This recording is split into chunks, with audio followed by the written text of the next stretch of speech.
இன்றைக்கு ஒரு வசனத்தை பார்ப்போம். லூக்கா 12ஆம் அதிகாரம்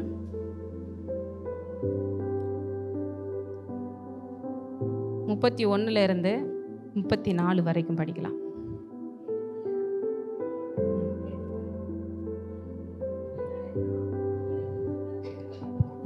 பயப்படாதே சிறுமந்தையே, உங்களுக்கு ராஜ்யத்தை கொடுக்க உங்கள் பிதா பிரியமாயிருக்கிறார்.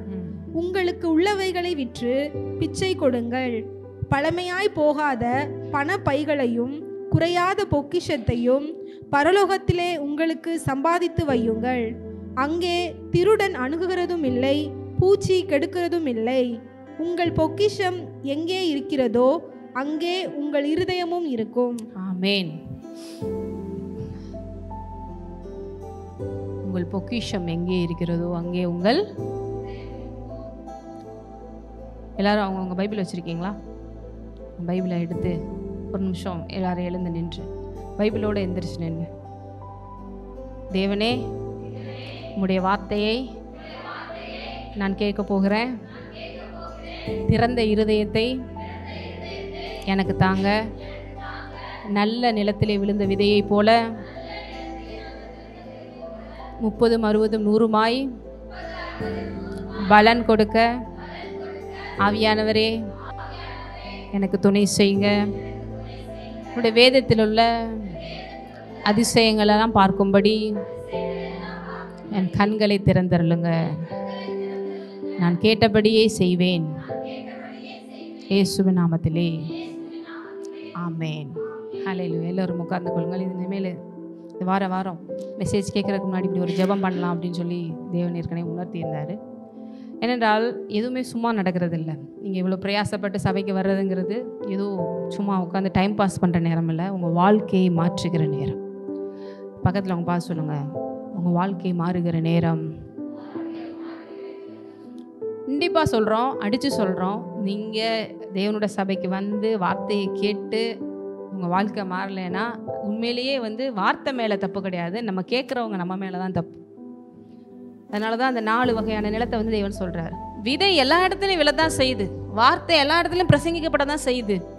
எதனால அது பலன் கொடுக்கலன்னு வேதத்தில் போட்டிருக்கு? அந்த நிலம் எப்படிப்பட்ட நிலமோ அதுக்கேற்றபடி தான் பலன் கொடுக்குது. சபைக்கு போகிறோம், அங்கே இருக்கிறவங்க நடக்குது, அங்கே இருக்கிறவங்க நடக்குது, இங்கே இருக்கிறவங்க மட்டும் நடக்கலை அப்படின்னா செக் யுவர் ஹார்ட். இந்த நிலத்தை தேவன் எதோடு ஒப்பிடுகிறார்? இருதயத்தோடு ஒப்பிடுகிறார். நிலத்தை தேவன் எதோட கம்பேர் பண்ணுறாரு? இருதயம்னா என்ன? உங்கள் சரீரத்தில் இருக்கிற அந்த இருதயம் கிடையாது. எத்தனை பேர் கிட்டத்தட்ட இப்போ வரைக்கும் நான் இதயத்தெல்லாம் நான் டெஸ்ட் பண்ணி பார்த்துருக்கேங்க, எல்லாமே கரெக்டாக தான் இருக்குது. இசிஜி எடுத்து பார்க்குறது எல்லாமே பண்ணுவாங்க. அப்படி எத்தனை பேர்லாம் பண்ணி பார்த்துருக்கீங்க? யாருமே பண்ணது இல்லையா? இல்லை, பண்ண தப்பு கிடையாது. இது காமனாக ஒரு டெஸ்ட் பண்ணுறதான். இப்போல்லாம் என்ன பண்ணுறாங்க, ஒரு 40 இயர்ஸ்க்கு மேலெலாம் எல்லா டெஸ்ட் எடுத்து பார்த்துக்கோங்க, எல்லா பார்ட்ஸஸுமே கரெக்டாக ஒர்க் ஆகுதான்னு பார்த்துக்கோங்க. கேன்சர்ஸ்லாம் இப்போ ஈஸியாக வந்துட்டுருக்கு இல்லையா?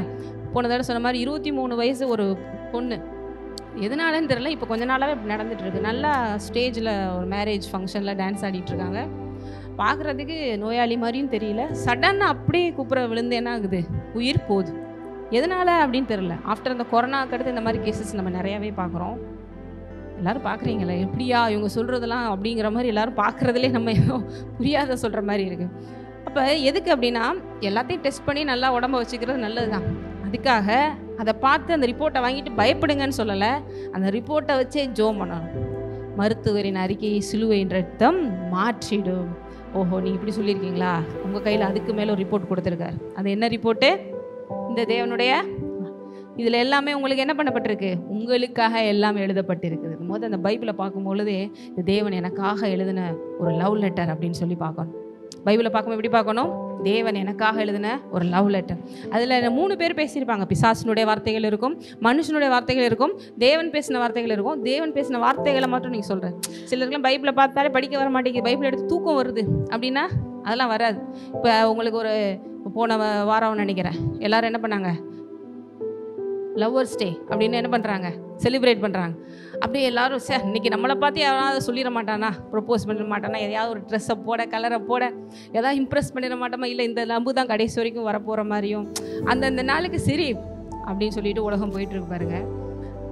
அந்த லவ் லெட்டர்லாம் படிக்கும்போது யாருக்கும் தூக்கம் வராது. இந்த லவ் லெட்டர் படிக்கும்போது தான் தூக்கம் வந்துடுது. பைபிளை எடுத்தாலே தெரில, அப்படியே தூக்கமாக வருது. ஜோமனு உட்கார்ந்தே என்ன வந்துடுது, தூக்கம் வருது. அந்த உலக பிரகாரமான செலவுக்கெல்லாம் பாருங்கள், அடி வாங்கினாலும் மிதி வாங்கினாலும் எவ்வளோ நாள் ஒளிஞ்சிருந்து பிளான் பண்ணி செஞ்சு நாங்கள் அதை செஞ்சே தீருவோம். அதுக்கெல்லாம் யாரும் சொல்லி தர்றோமா? அப்போல்லாம் தூக்கம் வருதானா? வரல. அப்போல்லாம் பயங்கரமாக மூளை இல்லை, எல்லா பார்ட்ஸும் பயங்கரமாக வேலை செய்யுது.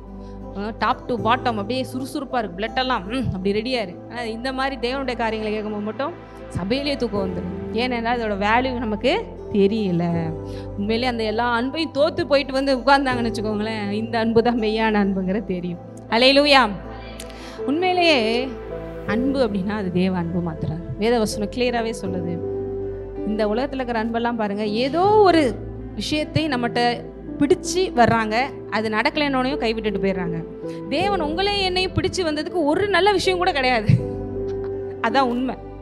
உங்களையும் என்னையும் பார்த்து இதில் ஏதா பரவாயில்ல அப்படின்னு நினைக்கிற அளவுக்கு நம்ம இருந்தோமா, நம்ம ரசிக்கப்படுறதுக்கு முன்னாடி சொல்கிறேன் அப்படின்னா ஒன்றுத்துக்குமே யூஸ் கிடையாது. எந்த அளவுக்கு ஒரு இம்ப்ரெஸ் பண்ணுற அளவுக்கு எதுவுமே நம்மகிட்ட இல்லை, எல்லாமே நெகட்டிவாக தான் இருந்துச்சு. வேதவசனம் சொல்லுது, அக்கிரமங்களிலே மரித்து போயிருந்தோமா. எப்படி இருந்தோமா? அக்கிரமங்களிலே மரித்து போய். ஒரு பிணத்தை பார்த்து ஐ லவ் யூன்னு யாராவது சொல்லுவீங்களா? என்னங்க சொல்ல மாட்டீங்க, ஏன்னா அது பாடி பார்க்கணும், கொஞ்ச நேரத்தில் வீசும். தேவன் அப்படி தான் நம்ம இருந்தோம், ஆனால் அப்போ கூட நமக்காக வந்து எல்லாம் செஞ்சு முடிச்சார். இதெல்லாம் ரியல். இதில் இதை விட கேவலமான நிறைய விஷயங்கள் பைபிள் வந்து கிளியராகவே சொல்லுது. பிசாசின் பிள்ளைகளாகவே இருந்தோம். எங்கேயாவது எனிமையை பார்த்தா எல்லாவையும் சொல்லுவீங்களா? தேவன் பாருங்கள் நம்மளை தேடி வந்து நான் உன்னை நேசிக்கிறேன்னு சொல்கிறேன். ஏன்னா நம்ம பிசாசினுடைய பிள்ளைகளாகவே மாறிட்டோம்னு சொல்கிறாங்க.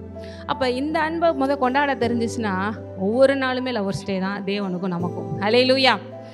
எல்லா டேயுமே பாருங்கள், ஃபஸ்ட்டு தேவன் இல்லாமல் எந்த டேயுமே கிடையாது. ஃபாதர்ஸ் டே அவர் இல்லாமல் ஃபாதர்ஸ் டேவே கிடையாது. மதர்ஸ் டே அவர் இல்லாமல் மதர்ஸ் டேவே கிடையாது. ஏன்னா எல்லாமுமாக நமக்கு இருக்கிறார். ஸோ யாருமே என்னை உலகத்தில் நினைக்க மாட்டேங்கிறாங்களே, நம்மளெல்லாம் ஒருத்தனும் பார்த்து சொல்ல மாட்டேங்கிறான்னு நினைக்காதீங்க. எல்லாத்தையோட பெரிய ஒரு அன்பையே நீங்கள் பெற்றுட்டீங்க. நம்மளாம் விலை மதிப்பில்லாதவர்களாக இருக்கிறோம். எதுக்கு சொல்ல வந்தேன்னா, இந்த சரீர பிரகாரமான அந்த பார்ட்ஸஸை கேர்ஃபுல்லாக வைத்துக்கொள்வது நல்லது தான். ஆனால் நான் சொன்ன இந்த இருதயம்ங்கிறது ஆவி மனிதனுடைய ஒரு ஹார்ட், ஒரு மனசு அப்படி சொல்லுவோம் பாருங்க. எனக்கு மூளை அளவுக்கு யோசிச்சா எல்லாமே கரெக்டாக தான் தோணுது, ஆனால் மனசளவில் என்னன்னே தெரில, அது சரியாக வராதுன்னு தான் தோணுது. எத்தனை பேர் அப்படிலாம் யோசிச்சிருக்கீங்க? வெளிப்புறமாக கால்குலேஷன் மைண்டில் பார்த்தீங்கன்னா கரெக்டாக தான் தோணுது, எல்லாமே கரெக்டாக தான் வரும்னு, ஆனால் உள்ளுக்குள்ளே ஏதோ சரியில்லைங்கிற மாதிரி படுது. சில இப்படி சொல்லலாம், வெளியில் பார்க்குறதுக்கு எல்லாமே நெகட்டிவாக இருக்குது, ஆனால் கண்டிப்பாக அது நடக்கும்னு தோணுது, ஹார்ட்டுக்குள்ளே எனக்கு தோணுது. அதுதான் அந்த ஹார்ட்டை பற்றி தான் நம்ம பேசிகிட்டு இருக்கோம். அதுதான் அந்த மனசு. இத்தனை பேருக்கு புரியுது. தேவன் நம்மளை எப்படி படைச்சிருக்காரு? ஆவி, ஆத்துமா, சரீரம். இங்கே எத்தனை பேர் ஆவியாக இருக்கிறீங்க? எல்லா மனுஷனுமே ஆவிதான். எல்லா மனுஷனுமே. அதனால தான் செத்துட்டா என்ன பண்ணுறாங்க? உங்கள் சரீரம் அதே மாதிரி படுத்து தான் கிடக்கு. கோட் சூட்லாம் போட்டு, பர்ஃப்யூம்ஸ்லாம் அடித்து எல்லாம் போட்டு அழகாக மேக்கப்லாம் போட்டு இப்போல்லாம் வந்து உங்களுக்கு எப்படிலாம் எம்பாண்டிங் பண்ணணுமோ அழகழகாலாம் பண்ணி கொடுக்குறாங்க மெடிக்கல் டிபார்ட்மெண்ட்டில். எல்லாம் பண்ணி கொடுக்குறாங்க. ஆனால் பார்த்துட்டு எல்லோரும் என்ன சொல்கிறாங்க? பக்கத்தில் தானே படுத்திருக்கீங்க, அவங்க பக்கத்தில் என்ன சொல்கிறாங்க? போயிட்டாரே, போயிட்டாங்களே, ஐயோ போயிட்டாங்களேன்றாங்க. இப்போ எது சொல்கிறாங்க? அந்த ஸ்பிரிட். இதுவே ஒரு நாயோ ஒரு பறவையோ அப்படி கிடந்துச்சுன்னா யாரும் சொல்ல மாட்டாங்க. ஏன்னா நம்ம தான் ஆவியை உடையவர்களாக இருக்கிறோம். நம்ம தான் பாருங்கள் தேவனிடத்தில் வந்தவர்களாக இருக்கிறோம். நம்ம தான் தேவனை போல சிருஷ்டிக்கப்பட்டவர்களாக இருக்கிறோம். இந்த குரங்குலேருந்து வந்தது அதெல்லாம் வந்து சும்மா போய். இதை எத்தனை பேர் இதில் கிளியராக இருக்கீங்க?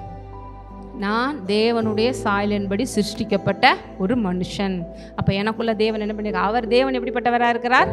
ஆவியாக இருக்கு. எத்தனை பேர் தேவன் இங்கே இருக்கிறத பார்த்துட்டு இருக்கீங்க?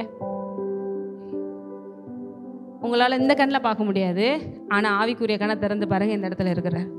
அவர் வந்து விடிய விடிய இங்கே தான் இருக்கிறார். நீங்கள் எப்போ சர்ச்சுக்கு வர்றதுக்கு முன்னாலும் எப்பயுமே ரெடியாக தான் இருக்கிறார். எந்த டைம் வந்தாலும் அட்டென்ஷனில் தான் இருக்கிறாரு. எல்லா இடத்துலையும் அவர் இருக்கிறாரு. இன்னும் சொல்லுவாங்க, குறிப்பாக அவர் சபையில் அவர் நிரம்பி வெளியேறவராக இருக்கிறார். ஆனால் ஆவி தெரிய மாட்டேங்குது. ஏற்கனவே சொன்னோம், அதெல்லாம் நாங்கள் பார்க்க முடியாதுங்க, நம்ப முடியாதுங்க. நீங்கள் பார்த்தீங்கன்னா நம்ம எவ்வளோ விஷயங்கள், நான் ஏற்கனவே சொன்ன மாதிரி ஒருத்தவங்களும் ஏகப்பட்ட மொபைல் நெட்வொர்க்ஸ் வச்சுருக்கோம். அவங்களுக்கு மெசேஜ் வருது. இப்போ கூட மெசேஜ் கேட்டுட்டு இருக்கும்போது கூட உங்களுக்கு வாட்ஸ்அப்பில் ஏதாவது வந்துட்டுருக்கோம் உங்களை டைவர்ட் பண்ண. இதெல்லாம் கண்ணுக்கு முன்னாடி இப்படி வந்துட்டு போதா அப்படின்னா இல்லை. அப்போ அதெல்லாம் பொய்யா? ஆனால் இல்லை. காணப்படுகிற இந்த உலகத்தை காட்டிலும் காணப்படாத உலகம் பெரியதாக இருக்கிறது, அது இட்டர்னலாக இருக்கிறது என்று வேதவசனம் சொல்லுது இல்லையா? வசனத்தில் காணப்படுகிறவைகள் அநித்தியமானவைகள், காணப்படாதவைகளோ நித்தியமானவைகள். சொல்லுங்க, காணப்படுகிற இதெல்லாம் அநித்தியமானது, அப்படின்னா டெம்பரவரி. நம்ம ஆனால் இதை தான் பெர்மனன்ட் நினச்சிட்டு இருக்கோம். எத்தனை பேருக்கு புரியுது? இதுதான் பெர்மனன்ட், நான் பார்க்குறதான் உண்மை, இதுதான் உண்மை. இவங்க எதையோ ஒன்று சொல்கிறாங்க, அப்படி ஆகிருமா, இப்படி நடக்குமா, இப்படிலாம் நடந்துருமா அப்படின்னு. அதெல்லாம் எப்படிங்க நம்புறது? ஆனால் வேதவசனம் சொல்லுது, காணப்படுகிறவைகள் டெம்பரவரி, காணப்படாதவைகள் தான் இட்டர்னல். அதுதான் நிரந்தரம், அதுதான் நித்தியம். அப்போ உங்கள் வாழ்க்கையில் இப்போ போயிட்டு இருக்கிற அந்த பிரச்சனைகள்லாம் temporary. You can change, you can over come, you can win. நம்ம என்னங்க இதெல்லாம் மாறாங்க, என் தலை எழுத்து இப்படியே வந்து உட்காந்துருக்க வேண்டியதான். அடேஸ்வரிங்க, என் வாழ்க்கையில் இதெல்லாம் மாற்றங்கள் வர்றது ரொம்ப கஷ்டம். இவன் சொல்கிறாரு எல்லாமே டெம்பரவரி. நீ காணப்படாத உலகத்தில் தேவன் உனக்கு செய்த எல்லா காரியங்களையும் விசுவாசித்தால் காணப்படுகிற அந்த உலகத்திலே மாற்றங்களை கொண்டு வருவது ரொம்ப ஈஸி. எப்படி அப்படின்னா, காணப்படாத அந்த உலகத்துல இருந்து தான் காணப்படுகிற அந்த உலகமே வந்துச்சு. வசனம் நம்ம கிளியராகவே சொல்லுது. தேவன் ஆதியாகமத்துல பார்க்குறோம் இல்லையா, தேவன் எப்படி சொல்கிறாரு, உலகத்தை அப்படியே கஷ்டப்பட்டு உட்காந்து எல்லா கொத்தனார்களையும் கூப்பிட்டு வச்சு அப்படி கட்டுங்கடா, அப்படி பிடிங்கடா, அப்படி பிடிச்சிக்கோங்க அப்படி சொல்லி எல்லாரையும் வச்சு அப்படி செதுக்கி செஞ்சு பிளானை போட்டு செஞ்சு அப்படி கட்டி அப்படி வச்சாரா அப்படின்னா இல்லை. அவர் வார்த்தையிலே இந்த உலகம் உண்டானது என்று வேதம் சொல்லுகிறது இல்லையா? வானம் பார்த்து இப்படி இருக்கட்டும், 2வது நாள் இப்படி உருவாகட்டும், 3வது நாள் இது இப்படி ஆகட்டும், அது அப்படி ஆகட்டும், இப்படி ஆகட்டும் அப்படி சொல்கிறாரு. அது எல்லாம் அப்படியே வருது. ஹல்லேலூயா. அப்போ இந்த வார்த்தையால் தான் எல்லாத்தையும் உருவாக்குது. அந்த வார்த்தை என்னது? காணப்படாத உலகம், ஆவிக்குரிய உலகம். அப்போ அந்த ஆவிக்குரிய உலகத்துல இருந்து தான் காணப்படுகிற இவ்வளோ பெரிய உலகமே வந்தது என்றால் எது பெருசு? காணப்படாத அந்த ஆவிக்குரிய உலகம் தான் பெருசு. ஏனென்றால் தேவன் ஆவியாக இருக்கிறார். ஃபஸ்ட்டு தேவனுடைய பிள்ளைகளுக்கு, ஒரு கிறிஸ்தவங்களுக்கு இந்த விஷயத்தில் கிளியரான ஒரு மைண்ட் செட் வேணும். பார்க்குறதையே பார்த்துக்கிட்டு, ஐயோ இவ்வளோ காசு தானே இருக்குது, இவ்வளோ காசு தானே, இவ்வளோ காசு தானே, ஐயோ இந்த ஆளால பிரச்சனை, இந்த ஆளால பிரச்சனை, ஐயோ வேலை இல்லை, ஐயோ இவங்க பிரச்சனை, அவங்க பிரச்சனை அப்படின்னு பார்க்குறதுலேயே ரொம்ப டென்ஷன் ஆகி, அதனால் நம்ம என்ன ஆகுது? ஏன்னா ஏற்கனவே சொன்ன மாதிரி எதுக்கு அப்படி நமக்கு தோணுதுன்னா, நம்ம அப்படியே பழகிட்டோம். எதுக்கு அப்படி தோணுது? இப்போ அவங்கவுங்க வயசு அவங்களுக்கு தான் தெரியும். இத்தனை வருஷம் கழிச்சு தான் இந்த விஷயமே நமக்கு தெரியுது. சொல்கிறது புரியுது? அதனால தான் பாருங்கள், சின்ன வயசுலேருந்தே தேவனுக்குள்ளே வளர்க்கும் போது அவங்களுக்கு மிகுந்த அளவுக்கு ஆசீர்வாதமாக இருப்பாங்க. ஏன்னா அவங்க சின்ன வயசுலேருந்தே நிறைய சத்தியங்களை சொல்லிக் கொடுக்குறோம், நிறைய விஷயங்கள் நமக்கு புரிய ஆரம்பிக்குது. அது கருவில் இருக்கும் போதுலேருந்து அந்த குழந்தைலாம் தாயின் வீட்டில் கேட்க ஆரம்பிச்சுன்னு வச்சுக்கோங்களேன், வேறு லெவலில் அவங்களாம் வாழ்க்கையில் என்ன பண்ணலாம், பெர்ஃபார்ம் பண்ணலாம். அதனால சந்ததி அது ஆசீர்வாத சந்ததியாக இருக்கும். இன்றைக்கி நீங்கள் ஒரு ஆள் தான் உங்கள் வாழ்க்கையில் உங்களோட ஃபேமிலியில் ஆண்டவருக்குள்ளே நிற்கிறீங்களான்னா உங்கள் சந்ததி மிகுந்த ஆசீர்வாதமாக இருக்கும். அதில் எந்த சந்தேகமே இல்லை. இப்போ நீங்கள் படுற இந்த பாடுகள், இந்த ஒரீஸ் கூட அவங்க பட மாட்டாங்க. அவங்க வேறு லெவல் பிளெஸிங்ஸில் போவாங்க. அவங்களுக்கு சில பிரச்சனைகள் வரும், ஆனால் அது வந்து வேறு லெவலில் இருக்கும். இந்த அளவுக்குலாம் இருக்காது. அது வேறு மேலான பிரச்சனைகளாக இருக்கும். கீழான இந்த அளவுக்கு போய் சின்ன சின்ன விஷயத்துக்கெல்லாம் போராடிட்டு இருக்கமே அப்படிங்கிற அளவுக்கு இருக்காது. எத்தனை பேருக்கு புரியுது? ஏன்னா போக போக போக அந்த மைண்டு சேஞ்சஸ் வரும். உங்களுக்குள்ளே இருக்கிற அந்த கேரக்டர்ஸ் அது அப்படியே அடுத்த ஜென்ரேஷனுக்கு அப்படியே பாஸ் ஆகும். இது அப்படியே பாருங்கள், ஜீன் வழியாக பாவம் ஆதாம்கிட்டேருந்து நமக்கு இது வந்துச்சுன்னா அது உங்கள்கிட்ட இருந்து நல்ல விஷயங்கள் அடுத்த ஜென்ரேஷனுக்கு போக வாய்ப்பு இருக்கா இல்லையானா 100% வாய்ப்பு இருக்குது. எத்தனை பேருக்கு நான் சொல்கிறதெல்லாம் புரியுது? இப்போ இன்றைக்கி நீங்கள் தைரியமாக வைராக்கியமாக நிற்கிறீங்கன்னா உங்களை பின்னால் வர சந்ததியை யோசிச்சு பாருங்கள். அவங்களுக்கெல்லாம் தேவன் உங்களை சேர்த்து தயார்படுத்திகிட்டு இருக்கார். அவங்க சொல்லுவாங்க, அன்னைக்கு மட்டும் எங்கள் பாட்டி மாறலைன்னா, அன்னைக்கு மட்டும் எங்கள் தாத்தா மாறலைன்னா இன்றைக்கி நாங்களாம் அப்படி இருந்திருப்போமா? இந்த பாட்டி தாத்தா யாராக இருக்கீங்க அப்படின்னு நீங்கள் தான் யோசிச்சுக்கணும். எங்கள் குடும்பத்துலலாம் அந்த மாதிரி நிறைய விஷயங்கள் இருக்குது. அல்லவே இல்லை, அன்னைக்கு மட்டும் அவங்க மட்டும் வைராக்கியமாக இருந்தால் வந்திருந்தாங்கன்னா, அன்னைக்கு மட்டும் எங்கள் அப்பா கிறிஸ்தவ பொண்ணு தான் கல்யாணம் முடிச்சு வைக்கிறேன், எங்கள் பாட்டி வைராக்கியமாக இருந்தால் வந்தாங்கன்னா, எங்கள் அம்மாவுக்கு கிறிஸ்தவ பையன்தான் அப்படின்னு சொல்லிட்டு வைராக்கியம் இல்லாமல் இருந்தாங்கன்னா இன்றைக்கி நம்மளாம் வந்திருப்போமா? நம்மளாம் இந்த அளவுக்கு ஒரு கிறிஸ்தவ குடும்பமாக இருந்திருப்போமா? இந்த அளவுக்கு கிறிஸ்தவ பற்றி தெரிஞ்சிருக்குமா அப்படின்னு நிறைய விஷயங்களுக்கு நன்றி செலுத்த தோணுது இல்லையா? ஒரு அவங்களும் 10ஓட 11 போயிருந்தாங்கன்னா நம்மளோட நிலைமையும் அதோ கதியாக தான் இருந்துடும். ஆகவே இன்றைக்கி நீங்கள் எடுத்துருக்கிற அந்த ஸ்டெப்பு ரொம்ப முக்கியமான ஸ்டெப்பு. அது தேவன் தான் உங்களுக்குள்ளேருந்து எடுக்க வைத்து கொண்டு இருக்கிறார், நிற்கவும் வைத்து கொண்டு இருக்கிறார், அதை செயல்படுத்தியும் முடிப்பார். நாளை சொல்ல முடியாது, உங்கள் ஜென்ரேஷனில் ஊழியக்காரங்க வரலாம், நீங்கள் சபைகளை ஸ்தாபிக்கலாம். இப்போ எங்கள் ஜென்ரேஷனில் வந்து சொன்ன மாதிரி யார் யாருக்கு என்னென்ன பிளான்ஸ் இருக்குன்னு தேவனுக்கு மாத்திரம்தான் தெரியும். ஹல்லேலூயா. மிஷினரிஸாக வரலாம், எவ்வளோ அதிசயங்கள் அற்புதங்களை செய்யலாம், பெரிய வேர்ல்டு லெவலில் பெரிய மல்டி மில்லியனர் ஆகலாம், பில்லியனர் ஆகலாம். அது எல்லாம் உங்களுடைய விசுவாசத்தை கொண்டு உங்கள் சந்ததி அப்படியே ஆசீர்வதிக்கப்படும். அதுவே நீங்கள் எடுக்கிற அந்த பிரயாசத்துக்கு பிசாசு தடை செய்ய தான் செய்வான். ஏன்னா நீங்கள் மாறினா பெரிய ஒரு க்ரௌடே அடுத்து ரெடியாக இருக்குது பிளெஸிங்ஸ் கொண்டு வர. அப்போ ஒரு ஆளை சாய்ச்சிட்டா ஈஸி, நினைப்பானா இல்லையானா நினைப்பான். பிரச்சனைகள் வருமா? வரத்தான் செய்யும். போராட்டம் வருமா? வரத்தான் செய்யும். ஆனால் நம்மோடு இருப்பவர் பெரியவர். ஹல்லேலூயா. ஏனென்றால் நான் சொன்ன அந்த ஆவிக்குரிய மண்டலத்தில் பிசாசு இருக்குது. ஏன்னா பிசாசு தேவன்கிட்டருந்து உருவாக்கப்பட்டதான். ஆனால் பிசாசா தேவன் அவனை உருவாக்கலை. அவனை எப்படி உருவாக்குனார்? ஒரு தேவ தூதனாக தான் உருவாக்குனார் இல்லையா? உங்களுக்கு தெரியும், லூசிஃபருங்கிற ஒரு தேவதூதனை தான் உருவாக்குனாரு. அவன் பெருமையினாலே சிங்காசனத்திலிருந்து பரலோகத்திலிருந்து தள்ளிவிடப்பட்டான் என்று வேதம் சொல்லுகிறது இல்லையா? அப்போ அவனோட விழும்போது ஒரு 1/3 ஆஃப் ஏஞ்சல்ஸ் குரூப்பும் சேர்ந்து என்ன பண்ணுது, இந்த உலகத்தில் விழுகுது, நாங்களும் அவனோட சேர்ந்துக்கிறோம் அப்படின்னு சொல்லிட்டு. அப்படி விழுந்த இந்த ஃபாலன் ஏஞ்சல்ஸ், இந்த கீழே விழுந்த தூதர்கள் தான் இன்னைக்கு இந்த உலகத்தில் இருக்கிற எல்லா பிரச்சனைக்கும் காரணமாக இருக்கிறார்கள். ஹல்லேலூயா. இதுதான் எல்லாவற்றிலும் நம்ம கிளியராக தெரிய வேண்டிய விஷயம். இதைத்தான் எல்லாரும் ஒவ்வொரு விதத்தில் தெய்வங்களாகவும் நம்பிக்கிட்டு இருக்காங்க, எல்லா விஷயங்களும் செஞ்சிட்ருக்காங்க. ஆனால் நம்மோடு இருப்பவர் பெரியவர், நம்மோடு இருப்பவர் பெரியவர். இங்கே எதுக்கு அப்போ எப்படிங்க இதெல்லாம் நல்லா இருக்குது கேட்கும் போது, அவர் இவ்வளோ பெரியவர் நம்ம கூட இருக்கான்றீங்க, இவ்வளோ செஞ்சு முடிச்சிட்டான்றீங்க, அப்போ என் வாழ்க்கை ஏங்க மாற மாட்டேங்குது அப்படின்னா இங்கே தான் மிஸ் பண்ணுறோம். அது எங்கே அப்படின்னா, இங்கே பாருங்கள், உங்கள் பொக்கிஷம் எங்கே இருக்கிறதோ அங்கே உங்கள் இருதயமும். அந்த இருதயம்னா என்ன சொன்னேன், அந்த ஆவி மனிதனுக்குள்ளே இருக்கிற ஒரு மனசு. தேவன் அதை இயற்கையாகவே வச்சுருக்காரு. மனசாட்சின்னு ஒன்று இருக்குது. யாருக்குமே ஒன்றும் சொல்ல தெரியாட்டாலும், ஒன்றுமே படிப்பறிவு இல்லாதனாலும் அவனுக்குள்ள அந்த மனசாட்சின்னு ஒன்று இருக்கிறனால வேதவசனம் சொல்லுது, அது அவனுக்கு சொல்லும் நீ செய்கிறது சரியா தப்பான்னு. அது எல்லாருக்குள்ளேயும் ஒரு மிஷின் மாதிரி ஃபிக்ஸ் பண்ணி வச்சுட்டாரு. அது அவனுக்கு ரியலைஸ் பண்ணும். ஏன்னா அவன் யாரை போல உருவாக்கப்பட்டிருக்கிறான், தேவனை போல உருவாக்கப்பட்டதுனால. பாருங்க, இது கொலை செய்கிறவன் கூட அவன் பிடிக்காம தான் உண்மையிலே செய்கிறான். ஓப்பனாக சொல்ல போனான், வெளியில் பார்க்குறதுக்கு நமக்கு அப்படி ரவுடிஸ்னா அப்படி சினிமாவில் வரும்போது மியூசிக்லாம் போட்டுக்கிட்டு அப்படி 10 அருவாள் வச்சுக்கிட்டு அப்படி ரத்த சொட்ட கத்தியோட வர மாதிரி இருந்தால், இப்போ ஹீரோஸே கூட அப்படி காமிக்கிறாங்க. நம்ம ஹீரோ பார் 10 பேர் அடிச்சிட்டாரு அப்படின்னு. உண்மையிலே அது ஹீரோ கிடையாது இல்லையா? ஆனால் நமக்கு அவங்கள பார்க்க பயங்கரமாக இருக்கு. ஆனால் அவங்களோட உட்கார வச்சு அவங்கள யோசிச்சா, நான்லாம் இப்படி வாழணும்னு நான் நினைக்கல, அட்லீஸ்ட் என் பிள்ளையாவது நல்லா இருக்கணும்னு அவங்கள முக்கி படிக்க வச்சு, நீ இந்த என் சைடே வந்துடாதப்பா அப்படின்னு சொல்லிட்டு வெளிநாட்டு காமிச்சிடுறாங்க. படத்தில் கூட காமிக்கிறாங்க, உண்மையிலே நடந்துட்டுருக்கு.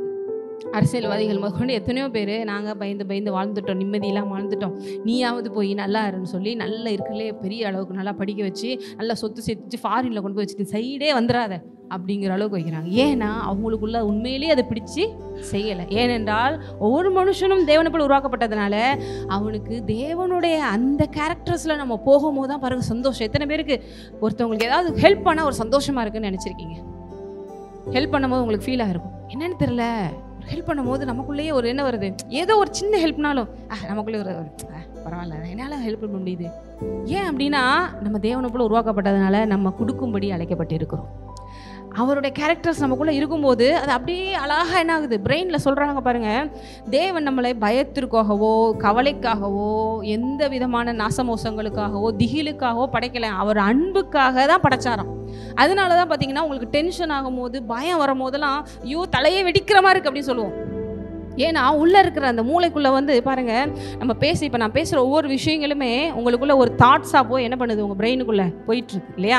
உங்களுக்கு தெரியும், மூளையை பற்றி படித்தவங்களுக்கு ஓரளவு தெரிஞ்சிருக்கும். நம்ம பிரெயின் என்ன ஆகுது, ஒவ்வொரு நிமிஷமும் ஒவ்வொரு தாட்ஸ் வச்சு கிட்டத்தட்ட ஒரு நாளைக்கு கூகுள் பண்ணிங்கன்னா ஒரு நாளைக்கு 24 ஹவர்ஸில் 6000 தாட்ஸ் முதற்கொண்டு 60,000 தாட்ஸ் வரைக்கும் ஒரு மனுஷனுக்கு வந்துட்டுருக்கான். ஒரு நாளைக்கு எவ்வளோ தாட்ஸஸ் வருது உங்களுக்கு? 6,000 to 60,000, மேக்ஸிமம் 80,000 கூட சொல்கிறாங்க. பாருங்கள், உங்கள் பிரெயின் எவ்வளோ ஸ்பீடாக வேலை செஞ்சிட்ருக்குன்னு. ஆனால் இதில் என்ன ஒரு பெரிய கொடுமைனா 90% அதில் நினச்சதே தான் நினச்சிட்ருக்கீங்க. 90% தாட்ஸ் ரிப்பீட்டேட்டிவாக தான் இருக்குமா.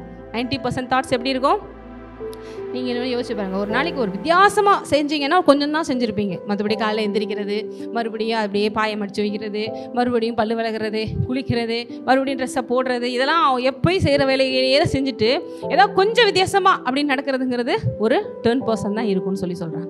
எதுக்கு சொல்கிறேன்னா, இந்த தாட்ஸஸ் உங்களுக்குள்ளே போகிற அந்த தாட்ஸஸ் தான் உங்களுக்குள்ளே அந்த பிரெயினுக்குள்ளே என்ன கொஞ்சம் ஃபார்ம் ஆகுனது அப்படின்னா நியூரான்ஸுங்கிற ஒன்றா ஃபார்ம் பண்ணுது. எத்தனை பேருக்கு நியூரான்ஸ்லாம் தெரியும்? நீங்கள் மேபி 11th 12th பயாலஜி குரூப்லாம் எடுத்திருந்தீங்கன்னா உங்களுக்கு அதை பற்றி தெரிய சான்சஸ் இருக்குது. நியூரான்ஸாக ஃபார்ம் ஆகுது. அந்த நியூரான்ஸுங்கிறது பாருங்கள், நல்லா அந்த நியூரான்ஸ் ஃபீச்சர்ஸ்லாம் பார்த்தீங்கன்னா இந்த மரத்தினுடைய வேர் பார்த்தீங்கன்னா எப்படி இருக்கும், அப்படி கிளையாக அப்படி விட்டுருக்கும். பார்த்தீங்கன்னா உங்கள் பிரெயினுக்குள்ளே இருக்கிற நியூரான்ஸ் கூட அப்படி தான் இருக்கும். அது ஒவ்வொரு தாட்ஸுக்கு ஒரு நியூரான் ஃபார்ம் ஆகுது. அது எல்லாமே உங்களுடைய மெமரிஸ் என்ன பண்ணுது, அப்படியே சேர்த்து வைக்கும். இப்போ நான் சொல்கிற எல்லாமே உங்களுக்குள்ளே ஒரு செகண்டுக்குள்ளே உங்கள் பிரெயினுக்குள்ளே போய் ஒவ்வொன்றுமா நியூரான்ஸாக ஃபார்ம் ஆகிட்டுருக்கு. எதுக்கு சொல்ல வரேன்னா, இந்த உலகம் உங்களுக்கு 1000 விஷயங்களுக்கு அடுத்து ஏன்னா இப்படி இருக்கிறேனே தெரியலன்னா எல்லாமே தப்பாக ஃபார்ம் ஆகிருக்கு மூளைக்குள்ளே.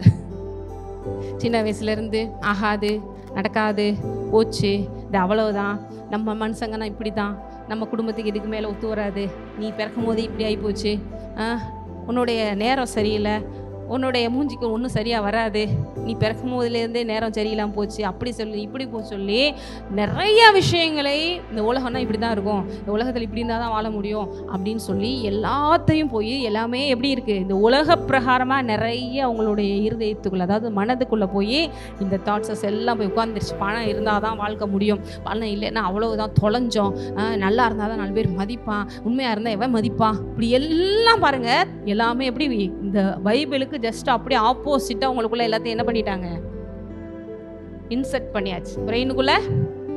இப்போ அதுக்கேற்றபடி தானே ஒர்க் ஆகும். ஒரு 10 வயசுக்குள்ளே நீங்கள் எதை கேட்டு வளர்ந்தீங்களோ அதுதான் உங்கள் கேரக்டர். பக்கத்தில் உங்கள் பார்த்து சொல்லுங்கள், நான் ஏன் இப்படி இருக்கேன் அப்படின்னா அந்த 10 வயசு கீழே நடந்த விஷயங்கள் தான் நீங்கள் இப்படி இருக்கீங்கன்னு சொல்லுங்கள். இவர் கேரக்டர் எப்படி இருக்குன்னா நீங்கள் அந்த 10 வயசுக்குள்ளே நீங்கள் அனுபவிச்சு, இன்னும் சொல்ல போனால் பிலவ் 5 இயர்ஸுக்குள்ளே உங்கள் வாழ்க்கையில் நடந்த விஷயங்கள், கேட்ட விஷயங்கள், நீங்கள் உணர்ந்த விஷயங்கள் தான் உங்கள் கேரக்டராக நீங்கள் ஃபார்ம் ஆகிருக்கீங்க. நிறைய பேருக்கு அவங்கவுங்களே பிடிக்கல, நானே நிறைய மாறணும் தாங்க நினைக்கிறேன், ஆனால் நான் ஏன் இப்படி இருக்கேன்னு எனக்கே தெரியல அப்படின்னு சொல்கிறோம் இல்லையா. ஏன் அப்படி இருக்கோன்னா இதனால தான் தேவன் என்ன பண்ணுறாரு, அவர் வார்த்தையை அனுப்பி நம் மனதை மறுரூபப்படுத்துகிறார். இப்போ சர்ச்சுக்கு வர நேரம் ஏதோ உட்காந்துக்கிட்டு அங்கே வந்து உட்காந்து காசு கொடுக்குறதில்ல, இல்லை வேறு எதுவும் கொடுக்குறதில்ல. ஆனால் இங்கே ஒரு கேட்கும் போது உங்களுக்கு ஒன்று என்ன வருது, ஒரு சந்தோஷம் வருது, ஒரு சமாதானம் வருது, இதுதான் கரெக்டு, இப்படி தான் இருக்கணும் அப்படின்லாம் தோணுது. ஆனால் போய் ப்ராக்டிஸ் பண்ணும் போது அந்த பழைய விஷயங்கள்லாம் இருக்குது பார்த்தீங்களா, அது தடுக்குது. இதெல்லாம் செட் ஆகாது, இதெல்லாம் சும்மா, இதில் 100ல் ஒருத்தனுக்கு தான் நடக்கும் அப்படின்னு. எத்தனை பேருக்கு ஆமான்னு சொல்கிறீங்க? கேட்கும் போதெல்லாம் நல்லா தாங்க இருக்குது, நீ சொல்லும் போதெல்லாம் அப்படியே ஆமாம் நம்மளும் எலியா போல் பண்ணிடுவோம் அப்படிலாம் தோணுது. அங்கே போய் எலியாவது போங்கடா அப்படிங்கிற மாதிரி உட்காந்துடுறோம். எலி மாதிரி நானே டேபிள் கல்லில் உட்காந்துடுறேன். ஐயோ ரொம்ப இதாக பண்ணால் ஓனர் என்ன பண்ணிடுவார், சீட்டை கிழிச்சிருவார், பேசாமல் உட்காரு எலி மாதிரி. எலியா என்னப்பா ஆச்சு, எலியாயிடுச்சு. நடக்குதா இல்லையா? எதுக்கு போய் சொல்லிக்கிட்டு கெட்ட பேர் வாங்கிக்கிட்டு பெரிய இது மாதிரி பேசிட்டு நாளைக்கு வேலை போச்சுன்னா வேண்டாம் பேசாமல் அமைதியார், ஆண்டவரே சீக்கிரமாக என்னை மாற்றுங்க. நடக்குதா இல்லையானா நடக்குது. ஏனென்றால் நமக்குள்ளே நிறைய விஷயங்களை இப்படி தப்பாக போய் நம்ம பிரெயினுக்குள்ளே போய் என்ன பண்ணி வச்சுருக்கோம், ஸ்டாக் பண்ணி வச்சுருக்கோம். தேவனோட வார்த்தை என்ன பண்ணுது, உங்களுக்குள்ளே மறுரூபத்தை கொண்டு வருது. எப்படின்னா இப்போ இந்த வார்த்தையெல்லாம் கேட்டு கேட்டு கேட்டு நெகட்டிவாக ஃபார்ம் ஆனதுக்கு பதிலாக தேவனுடைய வார்த்தை அது ஜீவனும் வல்லமையில் தான் போய் இதுவுமே உங்களுக்கு தாட்ஸாக தான் வருது. நான் சொல்ல எல்லா விஷயங்களும் உங்களுக்கு தாட்ஸாக தான் வருது. இப்போ இது உங்களுக்குள்ளே போய் உங்களுக்கு ரீஒயரிங் உள்ளே நடந்துட்டுருக்கு. என்ன ஒயரிங் நடந்துட்டுருக்கு? ரீஒயரிங். அந்த ஒயரிங்ஸ்லாம் அப்போ எப்படிங்க அந்த பழைய விஷயங்கள்லாம் போகும்? எப்பயுமே பாருங்கள், மூளைக்கு மூளை கிடையாது. மூளைக்கு என்ன கிடையாது? அது வந்து ஒரு சாதாரண ஒரு பார்ட்ஸஸ் தான். ஒரு நீங்கள் கூட ஆட்டினுடைய மூளை கூட பார்த்துருப்பீங்க, ஒரு கொழுப்பு கட்டி தான். 90% அதில் வாட்டர் தான் இருக்குது, சரிங்களா? மூளைக்கு மூளைக்காரம்பா அப்படின்னு சொல்லுவோம், ஆனால் மூளைக்கே மூளை கிடையாது. நீங்கள் என்ன ஃபீலிங்ஸ் அதில் கொண்டு போகிறீங்களோ அதை அப்படியே அக்செப்ட் பண்ணுங்க, அதுதான் ரியல்னு சொல்லி அதை எடுத்துக்கணும், சரிங்களா? இப்போ உங்கள் பழைய விஷயங்களெல்லாம் மாற்றணும் அப்படின்னா தேவன் என்ன பண்ணுறாருன்னா இந்த வார்த்தையை கொண்டு உங்களை என்ன பண்ணுறாரு, ரீஒயரிங் பண்ணுறாரு. நான் சொன்னால இப்போ இந்த வார்த்தை போய் உங்களுக்குள்ள என்ன பண்ணுது, நான் விளங்காதவன்ல சொன்னாங்க, இப்போ தேவன் என்னை பார்த்து நீ விளங்குவ, ஏன் நான் வந்து உருப்படாதவனா சொன்னாங்க, நீ மேன்மையானவ, நான் ஜெயிக்க முடியாதுன்னா சொன்னாங்க. தேவனுக்கு இப்போ என்ன சொல்றாரு, நீ ஜெயிப்ப, நான் அவ்வளோதான், ஒன்றும் இல்லாமல் போயிடுவேன், என் வாழ்க்கையே அவ்வளோதான், என் நேரமே அப்படி சரியில்லைன்னு சொன்னாங்க. இல்லை நீ முன்னேறுவ, வெற்றி பெறுவ, நடக்கும்ல சொல்கிறாங்க. இதனடா புதுசாக இருக்குது, இப்படிவான மெமரிஸ் உள்ள போகுது. இந்த வியாதிக்கு மருந்தே இல்லைன்னு சொன்னாங்க, இங்கே நானே மருந்துன்னு அவர் சொல்கிறாரு. இந்த பேருக்கு புரியுது.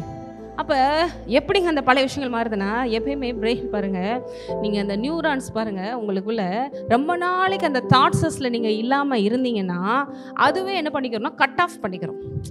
எதுவே என்ன பண்ணிக்கிறோம், நியூரான்ஸ் வந்து உங்களுக்கு இப்போ அந்த தாட்ஸஸ், இப்போ பழைய நெகட்டிவான விஷயங்கள் எல்லாம் எப்படி மாறும் அப்படின்னா, ஒரு குடிகாரனாக இருக்கிறான், நான் குடியை விடணும், ஒரு எக்ஸாம்பிளுக்கு எந்த அடிக்ஷனாக இருக்கிறவங்களும் விடணும்னு நினைக்கிறதுனால விட முடியாது. அவங்க சில விஷயங்கள்லாம் ட்ரை பண்ணுறாங்க, அப்படி பண்ணுறாங்க, இப்படி பண்ணுறாங்க. இங்கே அந்த ரீஒயரிங் நடக்காதோடய எதுவுமே மாற போகிறது கிடையாது. அப்போ அந்த தாட்ஸ்லேருந்து தேவன் என்ன பண்ண வைக்கிறாரு, இப்படி பாரு, நீ என் பிரியமானவன், நீ என் ரூபவதி, உன்னிலே பழுதொன்றும் இல்லை, என்னை பலப்படுத்துகிற கிறிஸ்துவன் எல்லாவற்றையும் செய்ய எனக்கு பலன் உண்டு, உனக்காக நான் எல்லாத்தையும் செஞ்சு முடிச்சேன். இல்லை நானே தகுதியில், நானே அசிங்கம், நான் எவ்வளோ அசிங்கம் எனக்கு மட்டும் தான் ஆண்டவரே தெரியும். இல்லை உன்னில் பழுதொன்றும் இல்லை, உன்னை ரத்தத்தால் கழுவிட்டேன். அப்படியே அந்த தாட்ஸ் உள்ளே போக போக போக அதுக்கு தான் பாருங்கள், வேத வார்த்தையை வாரத்தில் ஒரு நாள் கேட்கக்கூடாது, கேட்டுக்கொண்டே இருப்பதினால் விசுவாசம் வரும். கேட்க கேட்க கேட்க பிரெயின் என்ன பண்ணுமா, அந்த தாட்ஸஸில் அந்த நியூரான்ஸ் என்ன ஆகும், நல்லா ஃபார்ம் ஆகி அதுக்குள்ளே ஒரு பாத்வே க்ரியேட் பண்ணுமா, நியூரோ பாத்வேன்னு க்ரியேட் பண்ணுமா. ஒரு நியூரான்ஸ்க்கும் பயங்கரமாக சில விஷயங்களை நீங்கள் அதிகமாக யோசிக்க அது ரொம்ப உள்ளே போய் ஸ்ட்ராங்காக பதிஞ்சு என்ன ஆயிரும், சில நேரங்கள் பார்த்தீங்கன்னா அது பயங்கரமான ஒரு பேத்வே மாதிரியே ஃபார்ம் ஆகிருமா. அப்படி ஃபார்ம் ஆகிற அளவுக்கு நீ என்ன பண்ணணும்? தேவ வசனங்களை தியானிக்கணும், தேவ வசனங்களை கேட்கணும். ஏனென்றால் ஏற்கனவே நிறைய நெகட்டிவான பாத்வே கிரியேட் பண்ணி வச்சுருக்கீங்க. நடக்காது, ஆகாது, முடியாது, நாளாக யூஸ்லெஸ், நாளாக ஒன்றும் இல்லை, இதெல்லாம் ஜெயிக்க முடியாது, வைக்க முடியாது. நான் ஏற்கனவே சொன்ன மாதிரி நம்ம பிரெயினில் இந்த நியூரான்சஸ்லாம் வந்து நம்ம அதிகமாக யூஸ் பண்ணாமல் அந்த விஷயத்தை யோசிக்காமல் இருக்க நீங்கள் ஃபோக்கஸ்டை வேறு பக்கம் பண்ண அந்த யூஸ்லெஸ் பண்ணாத நியூரான்ஸ்லாம் ஆட்டோமேட்டிக்காக அதுவே கட் பண்ணிக்கிறோம். கொஞ்ச நாள் அது அப்படியே டிஸப்பியர் ஆயிரும். இத்தனை பேருக்கு நான் இன்றைக்கி ரசிக்கப்பட்டு வந்த பிறகு நான்லாம் இப்படி இருந்தேன்னா நினச்சி பார்க்க முடியாத அளவுக்கு நிறைய விஷயங்கள் நடந்துருச்சுங்க அப்படின்னு சொல்கிறீங்க. சிலர்லாம் சாட்சியை கேட்டதான் ஆமாம் நம்மளும் இப்படிலாம் இருந்தோம்ல அப்படிங்கிற அளவுக்கு இருக்கும். அந்த அளவுக்கு பாவத்தையும் அந்த எண்ணங்களையும் உங்களிலிருந்து வாஷ் அவுட் பண்ணி விட்டார். இதுதான் பாருங்கள் உங்களுக்குள்ளே நடக்கிற இந்த ப்ராசஸ். இப்போ வேதத்தில் இன்றைக்கி வார்த்தைகளை சர்ச்சில் வந்து கேட்டுட்டு இருக்கும்போது ஏதோ இது மேஜிக் பண்ணலை, ஏதோ ஒன்று அப்படி போட்டோம் அப்படி மாறி இருந்து சொல்லலை. ஆவியானவர் வரும்போது அபிஷேகத்தில் சில விஷயங்கள் நடக்குது. ஆனால் அதுவுமே பார்த்திங்கன்னா பெர்மனண்ட்டாக அவங்க வாழ்க்கையில் இருக்கணும்னா வார்த்தைகள் மூலமாக போனால் தான் இருக்கும். இப்போ நான் உங்களுக்கு கை வச்சு ஜோம் பண்ணுறேன், கொஞ்ச நேரத்தில் ஒரு டெலிவரன்ஸ் ஃபீல் பண்ணுறீங்க, அது வந்து கொஞ்ச நாளைக்கு இருக்கும். ஆனால் நீங்கள் மனதளவில் தேவனுடைய வார்த்தையை கேட்டு ஃபுல்லாகாத வரைக்கும் மறுபடியும் அந்த பிசாசு வரும் சான்சஸ் நிறையா இருக்குது. இத்தனை பேருக்கு புரியுது? நீங்கள் உங்களுக்குள்ள ஸ்ட்ரென்தன் ஆகாத வரைக்கும், அதாவது தேவன் சொல்கிறாரு, ஒரு வீட்டை வந்து கழுவி சுத்திகரித்து வச்சுட்டு என்ன மறுபடியும் கூட 4 பேர் சேர்ந்து உள்ளே வந்துருமா. இப்போ நம்ம அதனால தான் பாருங்கள், ஒருத்தவங்க ஞானஸ்தானம் எடுத்த பிறகு தேவன் அக்செப்ட் பண்ணிக்கிறவங்க தொடர்ந்து ஆலயத்துக்கு வந்து வார்த்தைகளை கேட்குறது ரொம்ப முக்கியம். கேட்காம எம்டி பண்ணி இப்போ நான் உங்களை க்ளீன் பண்ணி வச்சுட்டேன்னா அதுக்கடுத்து நீங்களும் வார்த்தையை கேட்காம ஸ்ட்ரென்தன் ஆகாமல் இருந்தீங்கன்னா போன பிசாசு கூட 4 பேர் சேர்த்து கூப்பிட்டு வச்சுட்டு உள்ளே உட்காந்துருக்குமா. இத்தனை பேருக்கு புரியுது? அதனால தான் என்ன பண்ணணும், ஞானஸ்தானம் எடுத்த பிறகு ஆண்டவருக்கு வாழ்க்கையை ஒப்பு கொடுத்த பிறகு உங்களை தொட்ட பிறகு டெலிவரன்ஸ் நடந்த பிறகு தொடர்ந்து வார்த்தையை கேட்கணும். நிறைய பேர் அப்படி இல்லை, வருவாங்க அப்புறம் 6 மாதம் கழிச்சு மறுபடியும் வருவாங்க, ஜோம் பண்ணுங்க, எதுக்கு எப்போ பார்த்தாலும் வந்துட்டு இருக்காங்க அப்படின்னா அவங்களுக்குள்ள என்ன போல வார்த்தை போல மறுரூபமாகலை. இந்த வார்த்தையால் விசுவாசம் வரல, விசுவாசம் வந்தால் தான் எல்லாமே மாறும், எதுவுமே மாறல. அப்பப்போ ஒரு எமர்ஜென்சி டிபார்ட்மெண்ட் மாதிரி வந்துட்டு ப்ரேயர் பண்ணிட்டு போக, ப்ரேயர் பண்ண போக. ஆனால் அந்த வார்த்தைக்குள்ளே வந்துட்டிங்கன்னா போக நீங்களே இந்த வார்த்தையாய் மாறி அதுக்கடுத்து டெலிவரன்ஸ் நீங்கள் மற்றவங்களுக்கு கொடுக்குற மாதிரி கொண்டு வந்துடுவார். ஹல்லேலூயா. ஆவியானவர் வந்து ஹெல்ப் பண்ணுறார், எல்லா விதத்திலும் ஹெல்ப் பண்ணுறார். எல்லாத்துக்கும் மேலே அவர் பண்ணுற மிகப்பெரிய ஹெல்ப் பண்ண தெரியுமா, அந்த வார்த்தையை நீங்கள் அறிந்து கொள்ள, உணர்ந்து கொள்ள. ஏன்னா அந்த வார்த்தை எழுதினவரே அவர் தான். ஹல்லேலூயா. சரி, இப்போ இந்த விஷயத்தை அப்படியே ஒரு பக்கம் வச்சுக்கோங்க. இப்போ இருதயத்தை பற்றி நீங்கள் பார்க்க போகிறோம். போன 2 வாரமாகவே ஆவியை பற்றி நிறைய பார்த்தோம். இப்போ அந்த இருதயம் எங்கேயோ இருக்குல்ல, அதுவும் ஆவிக்குரிய ஒன்று தான். ஏன்னா அந்த ஆவி மனிதனுடைய மனசு தான் இந்த இருதயம். இங்கே வசனம் நமக்கு கிளியராகவே சொல்லுது, உங்களுக்கு படித்தாலே புரியும். உங்கள் பொக்கிஷம் எங்கேயோ உங்கள் இருதயம். சிம்பிளாக என்ன சொல்ல வர்றாங்க சொல்லுங்கள்? அதாவது உள்ளுக்குள்ள மனசுன்னு சொல்கிறோம்ல, அந்த மனசெல்லாம் எங்கே இருக்குமா சொல்லுங்கள்? பொக்கிஷம் இங்கிலீஷில் பாருங்க, where you deposit your treasure, that is where you fix your thoughts and your heart will long to be there also. இப்போ கூட பீரோவில் கரெக்டாக பூட்டினோமா இல்லையா? பேங்க்காரன் வேறு மெசேஜ் அனுப்பினா எவ்வளோ காசு இருக்குன்னு தெரியலையே. பொக்கிஷம் எங்கேயோ உங்கள் இருதயமும் காணிக்க போடும் போது கூட குறைஞ்சிருச்சுன்னா பேலன்ஸு கொஞ்சம் சமைச்சுக்கணும். பொக்கிஷம் எங்கேயோ அங்கே இருதயமும். சிலருக்கு வீடு தான் பொக்கிஷம். ஐயோ என் வீடை பரலோகத்தை தலைமையில் வச்சு கொண்டு போகிற மாதிரியும். சிலருக்கு வந்து ஒவ்வொருத்தவங்களுக்கும் ஒரு சில விஷயங்கள் பொக்கிஷம். நகை, லேடிஸ்னால் நகை, நான் அடுத்த தடவைக்குள்ளே ஜிஆர்டியில் போய் இந்த பாதி நகையை வாங்கிடணும், அப்படியே பொக்கிஷமாக வச்சிடணும். பொக்கிஷம் எல்லாத்து மேலே பொக்கிஷம். அங்கே தான் எங்கே இருக்குது உங்கள் இருதயமும். அப்போ எங்கே நீங்கள் அட்டாச்சாக இருக்கீங்களோ அங்கேருந்து தான் நீங்கள் எதை எடுப்பீங்க, உங்களுக்கு தேவையான விஷயங்களை. பாருங்கள், தேவன் சொல்கிறாரு, நான் திராட்சை செடி, நீங்கள் கொடிகள், நீங்கள் என்னில் நிலைத்திருந்தால் மிகுந்த கனிகளை கொடுப்பீர்கள். இப்போ நம்ம எங்கே நிலைச்சிருக்கணும், எங்கே அட்டாச்சாக இருக்கணும், இருதயம் எங்கே அட்டாச்சாக இருக்கணும். அப்போ தான் தேவனுக்குள்ளே தான் என்ன இருக்குது, லைஃப் இருக்குது, அங்கே தான் பிளெஸ்ஸிங்ஸ் இருக்குது, அங்கே தான் எல்லா விதமான நல்ல விஷயங்கள் இருக்குது. அங்கேருந்து தான் நீங்கள் ரூட் போட்டு எடுத்து நீங்கள் கனி கொடுக்க முடியும். ஆனால் இங்கே இருதயம் எல்லாம் எங்கெங்கே போய் உட்காந்துருக்கு, உங்கள் இருதயம் பற்றி உங்களுக்கு தான் தெரியும். ஹல்லேலூயா. நிறைய பேருக்கு ஆற்றுல ஒரு கால் சேத்துல ஒரு கால், தேவன் மேலே கொஞ்சம் இருதயம் இருக்குது, இந்த பக்கமும் கொஞ்சம் இருதயம் இருக்குது, இப்படியே உட்காந்துருக்கோம். டம்முன்னு ஒரு அடி அடித்து கீழே விழ வேண்டிதான். முழு இருதயத்தோடும், முழு ஆத்மாவோடும், முழு மனதோடும், முழு பலத்தோடும் அன்பு கூறுவாயாக. ஹல்லேலூயா. இருதயம் ஃபுல்லா. அதே அந்த பையனை கொடுத்துட்டேன், இந்த பையன் கொடுத்த, இல்லை தேவன் சொல்றார் மொத்தமாக எனக்கு கொடு. 100% என் இருதயம் யாருக்கு சொந்தமாக இருக்கணும்? அவரோட அட்டாச்சாக இருக்கணும். அங்கிருந்து என்ன ஒரு ஜீவ தண்ணீர் உங்களுக்கு புரண்டு வரும். தேவன் சொல்றாரு எல்லா காவலோடும் இருதயத்தை அங்கிருந்து என்ன புறப்படுமா?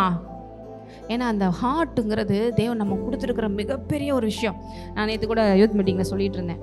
இப்போ நீங்கள் சிஸ்டமில் சில விஷயங்களெல்லாம் பார்க்குறீங்கன்னா அதில் போய் சேஞ்சஸ் கொண்டு வரணும் அப்படின்னா, ஒரு எக்ஸாம்பிளுக்கு கூட வெப்சைட்டில் பார்க்குறீங்கன்னா, வெப்சைட்டில் இந்த டிசைன் பிடிக்கல, இந்த டிசைன் மாற்றணும், இந்த இடத்துல இந்த லைன் இப்படி வந்தால் நல்லாயிருக்கும், இப்படி நம்ம ஒரு பாப்பப் வந்தால் நல்லாயிருக்கும், ஒரு ஸ்பிளாஷ் மெசேஜ் வந்தால் நல்லாயிருக்கும், இந்த மாதிரி டிசைன் கொஞ்சம் ஒரு கார்ட்டூன் போட்டு அது பேசுகிற மாதிரி வந்தால் நல்லாயிருக்கும். அப்படிலாம் பண்ணால் நான் நினச்சோடனே மேலே போய் உட்காந்து கிரிக்கிட்டு இருக்க முடியாது. அதுக்கு பின்னாடி என்ன பண்ணணும்? நம்ம கோடிங் பண்ணி அதுக்கு செட் பண்ணி வச்சிங்கன்னா கரெக்டாக பார்ப்ப வர நேரத்தில் பார்க்க போகிறோம். இப்போ நம்ம வெப்சைட்டில் கூட எடுத்து பார்த்தா அடுத்து அப்கமிங் ஈவெண்ட்ஸ்னு சொல்லிட்டு காமிச்சிட்டே இருப்பாங்க. அப்புறம் இந்த மாதத்தோடைய பைபிள் வெர்சஸ் வந்துக்கிட்டே இருக்கும். அதெல்லாம் அவங்க கோடிங் பண்ணி வச்சுருக்காங்க இல்லையா? நானே போய் உட்காந்து மாற்றிட்டு இருக்க முடியாது. அதே போல் உங்கள் வாழ்க்கையை மாற்றக்கூடிய கோடிங் உங்கள் இருதயத்தில் நடக்கணும். அது எங்கே இருக்குது? ஆவிக்குரிய விஷயத்தில் இருக்குது. எங்கே நடக்கணும்? இருதயத்தில் மாற்றம். நிறைய பேருக்கு நானும் ப்ரேயர் பண்ணி பார்த்துட்டேன், ஒன்றும் நடக்க மாட்டேங்குது. இருதயம். Check your heart. பக்கத்தில் அவங்க பார்த்து சொல்லுங்க. டாக்டர் செரின் ஹாஸ்பிட்டல் பேர் என்னது? செரியன் ஹாஸ்பிட்டல் தானே? இப்போ வேறு ஏதாவது ஃபேமஸான டாக்டர் இருக்காங்களா? அவரெலாம் இறந்துட்டார்ல. ஃப்ரண்ட் லைன் லைஃப் இன்னும் கொஞ்சம் ஃபேமஸான ஹாஸ்பிட்டலாக இப்போ கேஎம்சி, அப்புறம் அப்போல்லோ அதெல்லாம் வந்துருச்சு. அங்கே போய் உங்கள் இருதயத்தை செக் பண்ணுறீங்களோ இல்லையோ, இந்த இருதயத்தை கரெக்டாக செக் பண்ணுங்க அப்படி சொல்லுங்கள். எந்த இருதயம்? உங்களுடைய மனசு. இது யார் தான் அழகாக செக் பண்ணி கரெக்டாக என்ன இருக்குன்னு சொல்ல முடியும்? ஆவியானவர் தான். அவர் தான் டாக்டர். பார்ப்பார், ஸ்கேனிங் பண்ணுவார். இங்கே வந்து ஓவராக நீ சீன் போடுற, ஆனால் இருதயம் ரொம்ப மோசமாக இருக்குப்பா. வெளியில் பார்க்க வெள்ளை ட்ரெஸ்ஸு, உள்ளே பார்த்தா இருதயம் கருப்பாக இருக்கு. ஆவியானவர் பார்க்குறாரு. யார்கிட்ட ஏமாத்த பார்க்குற? அந்த டாக்டர்கிட்ட போனால் என்ன சொல்லுவார்? எப்பா இருதயத்தை 4 ஓட்டை உடனே பைபாஸ் பண்ணி தான் ஆகணும். கேட்டாலே பயமாக இருக்கு. இங்கே இருதயம் ரொம்ப மோசமாக இருக்கு, கருப்படைஞ்சு போய். தேவன் நிறைய பேர் பரிசேயர்களை பார்த்து சொல்கிறாரு, வெள்ளை அடிக்கப்பட்ட கல்லறையே, வெளியில் பார்க்க நல்லா தானேங்கிறாங்க, இவங்கள உள்ளே பார்த்தா அப்படி இருக்கு, வெளியில் நீ வெள்ளைன்னு இருக்க, உள்ள பெணம் மாதிரி இருக்க. சொல்கிறாரா இல்லையா? நம்ம இருதயத்தை நமக்கு தான் பாருங்கள் தேவன் வெளிச்சம் போட்டுக்க. வேறு யாருக்குள்ள சொல்ல மாட்டார், உங்களுக்கு அழகாக சொல்லி கொடுத்துருவாரு. சொல்லி எந்தெந்த விஷயங்கள்லாம் நீங்கள் மெடிசன்ஸ் எடுக்கிற மாதிரி எடுத்தீங்கன்னா, சில நேரம் ஆப்ரேஷன் பண்ணுறனாலும் அவரே ஸ்பிரிச்சுவலாக பண்ணி, ஏன்னா தேவனுடைய வார்த்தை எப்படிப்பட்டது என்று வேதம் சொல்லுகிறது. எபிரேயர் 4:12 எடுத்து படிங்க. எப்படிங்க அவர் ஆப்ரேஷன் பண்ணுவார், எப்படிங்க எல்லாத்தையும் செய்வார் அப்படின்னா, தேவனோட வார்த்தை, நான் பேசிக்கிட்டு இருக்கிற இப்போ வார்த்தையும் கேட்டுக்கொண்டு இருக்கிற வார்த்தை அவ்வளவு வல்லமையானது, உங்கள் இருதயத்தை மாற்றக்கூடியது. எபிரேயர் 4:12 படிங்க. தேவனோட வார்த்தையானது ஜீவனும் வல்லமையும் உள்ளதாயும் இருபுறமும் கருக்குள்ள எந்த பட்டயத்திலும் கருக்கானதாயும் ஆத்துமாவையும் ஆவியையும் கணுக்களையும் ஊனையும் பிரிக்கத்தக்கதாக உருவ குத்துகிறதாயும் இருதயத்தின் நினைவுகளையும் யோசனைகளையும் வகையறுக்கிறதுமாய் இருக்கிறது. இருதயத்தின் நினைவுகளையும் யோசனைகளையும் பாருங்க. மெடிக்கல் ஃபீல்டில் அந்த டாக்டர்லாம் பார்த்தீங்கன்னா, ஆப்ரேஷனில் பெரிய பெரிய டாக்டர்ஸ்லாம் ஃபேமஸான டாக்டராக இருப்பாங்க. அவங்களோட இந்த கத்தியெல்லாம் பார்த்தீங்கன்னா பயங்கரமாக இருக்கும். ஆப்ரேஷன் தேட்டருக்குள்ளே போனது, இந்த கத்தி என்ன வேலையை செய்ய மாட்டேன், கொஞ்சம் ஷார்ப் பண்ணி கொண்டு வாப்பா அப்படி இருதயத்தை திறந்து போட்டு கொஞ்சம் சொல்லிட்டு இருக்க முடியாது. எல்லாம் கரெக்டாக வச்சு அப்படி ரெடியாக அவங்களுக்கு என்ன பண்ணி வச்சுருப்பாங்க, சானிடைஸ் பண்ணி வச்சுருப்பாங்க. அவங்களும் க்ளவுஸ்லாம் போட்டு இந்த ட்ரெஸ்ஸஸ்லாம் போட்டு கரெக்டாக எடுத்து ரொம்ப அப்படியே ரேஷர் ஷார்ப்பாக இருக்கணும். ஏன்னா உங்களுடைய பார்ட்ஸஸில் கூட கொஞ்சம் அறுத்துட்டா என்ன ஆயிரும், வேறு பார்ட்ஸ் சேர்ந்து கட் ஆயிரும். என்னங்க நான் சொல்கிற உண்மை தானே? கொஞ்சம் நல்லா வெட்டு அப்படி சொல்லி ஓவரை வெட்டினாங்கன்னா கூட 2 ரத்த குழாய்கள் சேர்ந்து அஃபெக்ட் ஆயிரும். போல ரத்தம் ஏற்கனவே போயிட்டு வேற இருக்குது ஒரு பக்கம். சாதாரண எந்த ஆப்ரேஷனும் உங்களுக்கே தெரியும் இல்லையா? ரொம்ப அப்படி ரேஷர் ஷார்ப்பாக வச்சுருப்பாங்களா, அப்படி லைட்டாக அப்படி கீரல் வேணால் அந்த நரம்பு, அந்த தசை, திசு, நீங்கள் உங்களுக்கு மட்டன் எடுத்தீங்கன்னா கூட அதில் ஒவ்வொன்றையும் நீங்கள் பார்த்து லேயராக பார்த்தீங்கனாலே தெரியும். இப்போ நம்ம பாடி பார்ட்ஸ் எவ்வளோ தூரம் வச்சுருக்காரு. லைட்டாக முன்ன பின்ன அறுத்துட்டிங்கனாலும் வேறு பார்ட்ஸ் கட் ஆயிரும். சிலருக்குலாம் அதனால தான் ஞாபகம் வருது, இதை ஆப்ரேஷன் பண்ணி முடிச்சோன்னு. ஏன்னா கூட சேர்ந்து எதையோ அறுத்துட்டாங்க, அவ்வளோதான், அன்கான்சியஸ் ஆகிடுச்சு. லைட்டாக ஒரு நரம்பு தானே நினைக்கிறோம், இந்த நரம்பு எங்கெங்கேயோ கனெக்ட் ஆகிருக்கும் உங்கள் பாடியில். இல்லைங்க, நிறைய பேர் கோமாவில் போயிடுறாங்க, நிறைய பேருக்கு ஃபிக்ஸ் வந்துடுது, ஸ்ட்ரோக்ஸ் வந்துடுது. சின்ன விஷயம் பண்ணுற ஃபால்ட்டு தான். பிளட் கிளாட் ஆகி போய் பிரெயினில் போய் ஃபார்ம் ஆயிடுச்சுன்னா அவ்வளோதான், அன்கான்சியஸ். நீங்கள் எவ்வளோ பெரிய சிஎம்மாக இருக்கலாம், பிஎம்மாக இருக்கலாம், அடுத்து நடப்போனமாக தான் இருப்பீங்க. சிலருக்குலாம் பிரெயின் டெத் ஆயிடுது. எவ்வளோ விஷயங்கள். உங்கள் பாடி இன்றைக்கி நல்லா ஃபங்க்ஷன் ஆகுது. இப்போ நான் சொல்கிறதெல்லாம் உங்களுக்கு புரியுதுன்னா தேவனுக்கு நன்றி செலுத்தணும். நீங்கள் அப்பா நான் நார்மலாக தான்ப்பா இருக்கேன், நான் எங்கேயும் ஹாஸ்பிட்டலில் இல்லாமல் சர்ச்சில் உட்காந்துருக்கேன், நன்றின்னு சொல்லணும். இத்தனை பேர் அப்படி போது நன்றி செலுத்துறீங்க. அதுக்கு தான் ஒழுங்காக சர்ச்சுக்கு வந்துடுங்கன்னு சொல்கிறது. இல்லைன்னா அங்கே போய் தான் உட்காந்துட்டு செலவு பண்ணிகிட்டு இருக்கணும். அங்கே செலவு பண்ணுறவங்களா இருந்தாலும் விசுவாசம் வந்தீங்கன்னா இங்கே வந்துடலாம். அப்போ தேவனோட வார்த்தை என்ன பண்ணுது? இருதயத்தின் நினைவுகளையும் யோசனைகளையும் வகை அப்படி பிரித்து கரெக்டாக பாருங்கள். சில இடங்கள்லாம் கட்டி டாக்டர்ஸ் போல் ஆப்ரேஷன் பண்ணுறது ரொம்ப கஷ்டம். உள்ளே போய் மாட்டியிருக்கும். அதை கரெக்டாக லேயராக கட் பண்ணி அது உள்ளே கொண்டு போய் இப்போலாம் மைக்ரோஸ்கோப் அதெல்லாம் வச்சு சில நேரம் பயாப்ஸ்லாம் பண்ணிடுறாங்க. இப்போ ரீசெண்டாக லேசர்லாம் பண்ணுறாங்க, என்னென்னமோ பண்ணுறாங்க. அதெல்லாம் கத்தியிலே பண்ணணும்னா எவ்வளோ கஷ்டம். அப்படியும் பண்ணி எவ்வளவோ ஆப்ரேஷன்ஸ்லாம் சக்ஸஸ் பண்ணுற பெரிய டாக்டர்ஸ்லாம் இருக்க தான் செய்கிறாங்க. அவங்க கையெல்லாம் எப்படி இருக்கணுமா? அப்படி பயங்கரம். அவங்க ஸ்டேபிளாக இருக்கணுமா? அவங்க மைண்ட்லாம் இன்னும் ஸ்ட்ராங்காக இருக்கணுமா? நமக்கு லைட்டாக ஒரு சுண்டு வரல ரத்தம் வந்தாலே நமக்கு தலை சுற்றிடுது. அதுக்கு தான் டாக்டருக்கு படிக்கும்போது அந்த மாதிரி டெஸ்ட்லாம் வைப்பாங்க. நீங்கள் இதெல்லாம் இருந்தால் தான் படிக்கவே வரணும் அப்படி சொல்லி. அங்கே போட்டு ஆக்சிடென்ட் ஆகி கொண்டு போய் போட்டு விட்டுருப்பான். அவனை பார்த்து நீங்கள் மயக்கம் போட்டு வந்துட்டு அவனுக்கு ஹேரை போய் ட்ரீட்மெண்ட் பண்ணுறது. ஸோ ரொம்ப மென்டலாக எப்படி இருக்கணும்? ஸ்டேபிளாக இருக்கணும். அப்போ இங்கே தேவனோட வார்த்தை இங்கே அதெல்லாம் கூட பரவாயில்லங்க, சரீரம் தான். ஆனால் இங்கே தேவன் டீல் பண்ணுற விஷயம் எல்லாத்துலேயும் பண்ணுறாரு. ஆவியில் பண்ணுறாரு, ஆத்மாவில் பண்ணுறாரு, சரீரத்தில் பண்ணுறாரு, எல்லாத்துலேயும் பண்ணுறாரு. இவர் தான் இதுக்குள்ளே பெஸ்ட்டு டாக்டர். ஹல்லேலூயா.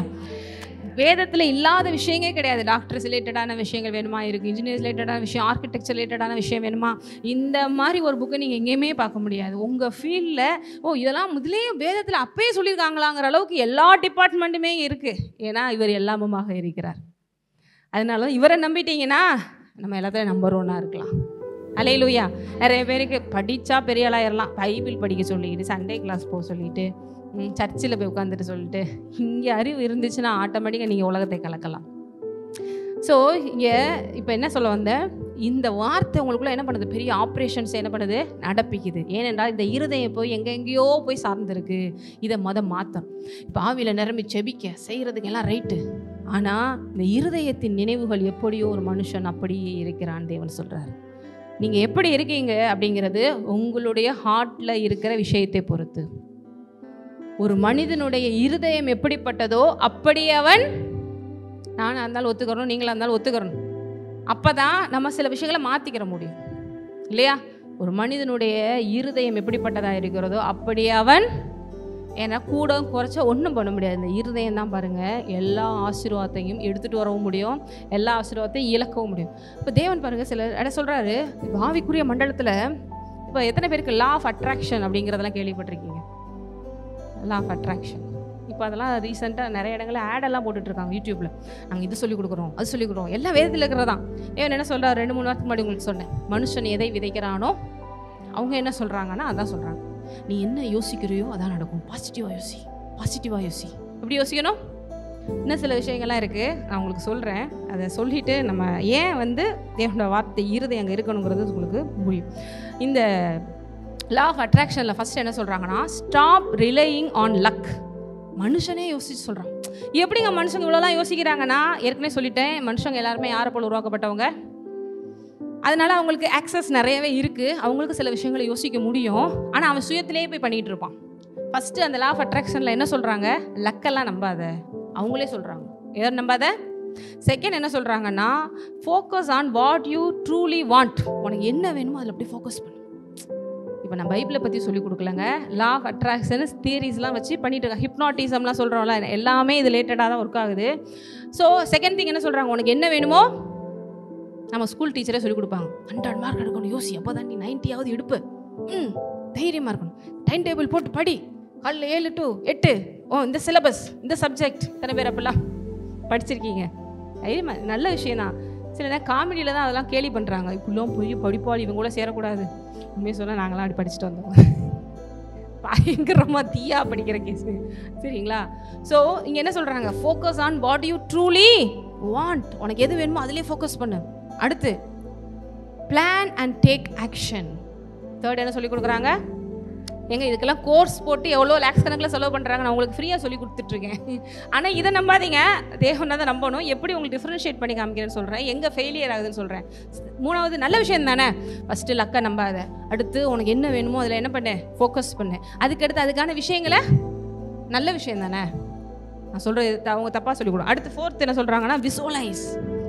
அப்துல் கலாம் சொல்கிறார் கனவு காணு சொல்கிறாங்களா, கனவு காணுங்கள் புக் எழுதியிருக்காருங்க, ஃபேமஸ் புக்கு. இதெல்லாம் வந்து நல்ல விஷயங்கள் தான். பாசிட்டிவாக யோசிக்கிறது தப்பு கிடையாது. எனக்கு இதான் வேணும் அப்படின்னு சொல்லி ஃபிக்ஸ் பண்ணி வச்சு அதற்கான முயற்சி பண்ண தப்பு கிடையாது. பிறகு நான் பெரிய ஆளாகணும், சின்ன வயசுல கொடுப்பாங்க, நீ டாக்டர் ஆகணுமா, அப்படி யோசி, இப்போயே டாக்டர் போட்டு 4 பேருக்கு வைத்தியம் பண்ணுற மாதிரி யோசி. அப்துல் கலாம் எப்படி கனவு கண்டாரு? அப்துல் கலாம் என்ன கனவு கண்டாரு? ஐயோ என்ன அப்துல் கலாம் என்ன கனவு கண்டாரு? அவர் என்ன பண்ணாரு? அவர் சயின்டிஸ்ட் தானே. என்ன கண்டுபிடிச்சாரு? ஏவுகணை, ராக்கெட்டு, நீர்மூழ்கி கப்பலில் கூட அடியில் போய் நிறைய விஷயங்கள்லாம் பண்ணிட்டு வந்தார். ஆனால் அவருடைய பேஸ் எப்படிப்பட்ட பேஸு? இருக்கிறதுலே ஒரு புவர் ஃபேமிலி ராம்நாட்டில், கொஞ்சம் கூட எந்த விஷயத்துக்கும் ஃபெசிலிட்டி இல்லாது ஸ்ட்ரீட் லைட்டில் தான் உட்காந்து படிக்கிற ஒரு ஆள். ஆனால் அங்கே உட்காந்துட்டு எப்படி விசுவல் பண்ணுறாரு? நான் ராக்கெட்டை பார்க்க விடுவேன், நான் இப்படி பண்ண போகிறேன். ஒருமே யூஸ் இல்லாமல், ஒரு சூழ்நிலையும் சரியில்லாமல், ஒரு ஏழை மாணவன் கவர்மெண்ட் ஸ்கூலில் உட்காந்து போடக்கூட நல்ல ட்ரெஸ் இல்லாமல், சாப்பிடக்கூட நல்ல வாய்ப்பு இல்லாமல் இருக்கவனுக்கு விசுவல் எப்படி இருக்குது? இங்கே தேவனை நம்பி இருக்கிறவங்கள, உங்களை தேவன் அவ்வளோ ஆசீர்வதிப்பான்னு விசுவாசிக்கிறீங்களா அப்படின்னா, விசுவாசிக்கிறேன், என்னத்தை நடக்க போதோ. தேவனை நம்பாதவன் கூட இவ்வளோ பெரிய பெரிய விஷயம்லாம் விசுவாசிக்கிறான். அதாவது அவனோடவுக்கு நம்பிக்கை வைக்கிறான், அதை விசுவலைஸ் பண்ணுறாங்க. அவர் சொல்கிறாரு கனவு கான். எப்படி பண்ண? இங்கே நமக்கு கனவுலாம் என்ன வருது? டூயட் பாடுறதா வருது. ஏன்னா அதுதான் அவன் சொல்லி கொடுத்துருக்கான். இந்த பாட்டே பாரு, அந்த பையனை பார்த்தா கனவு வருது, இந்த பொண்ணை பார்த்தா கனவு வருது, வேறு நல்ல கனவு எதுவும் வரமாட்டேங்குது. ஏன்னா அதுதான் வாழ்க்கை. இந்த சினிமா எடுக்கிறவங்களாம் பயங்கரமாக உங்களை ஹிப்னாட்டிஸ் பண்ணுறாங்க, அதான் உண்மை. சொல்லப்போனால் அதுவுமே ஒரு சேட்டனிக்கான விஷயங்கள் தான். உங்களை அறியாமலே பாருங்கள், உங்கள் பிரெயினுக்குள்ளே அதை ஏற்றிடுவான். அதை பார்த்துட்டு இருக்கும்போது உங்களுக்கு நான் 4 பேர் இப்போ அடிக்கணும்டா. உண்மையிலேயே நானே நிறையா பார்த்துருக்கேன். இந்த ஆக்ஷன் சீன்லாம் எங்கள் வீட்டில் பார்க்கும்போது குழந்தைகள் கூட அதெல்லாம் ஃபீல் பண்ணும். ஏன்னா அதுக்கு பின்னாடி என்ன பண்ணுறான், ஒரு பேக்ரவுண்ட் மியூசிக் வேற கொடுக்குறான். குழந்தை கூட வயிற்றுல இருக்கும்போது கிக் பண்ணுது, பயங்கரமாக இருக்குது இந்த மியூசிக் அப்படின்னு சொல்லி. ஆனால் இங்கே பயங்கரமாக எளிய அக்கின்னு இறக்குனாருன்னு சொல்லிட்டு இருக்கோம். அப்படியா? ஏன்னா இது உங்களுக்கு முன்னே விசுவலைஸ் பண்ணி காமிக்க முடியல, இங்கே பயங்கரமாக மியூசிக்கை போட முடியல, அதனால அது ரொம்ப சாதாரணமாக இருக்குது. அங்கே ஓங்கி ஒரு தடவை அடித்தாலும் அப்படி 10 அடை இப்போ விழுகிறான். நார்மலாக யாரும் அப்படி விழ மாட்டாங்க. ஆனால் அதை நம்ம நம்புகிறோம்.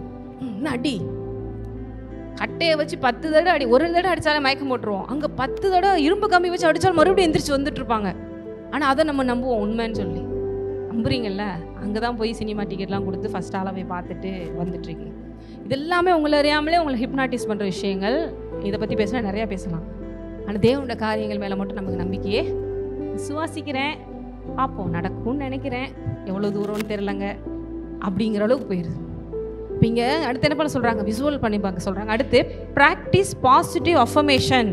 அவங்களும் பாசிட்டிவான விஷயங்களை வாயை திறந்து சொல்லு. பாருங்கள், உலகத்தில் இருக்கவங்க கூட தெரிஞ்சிருக்கு நீ பேசுகிற வார்த்தை ரொம்ப முக்கியம்னு.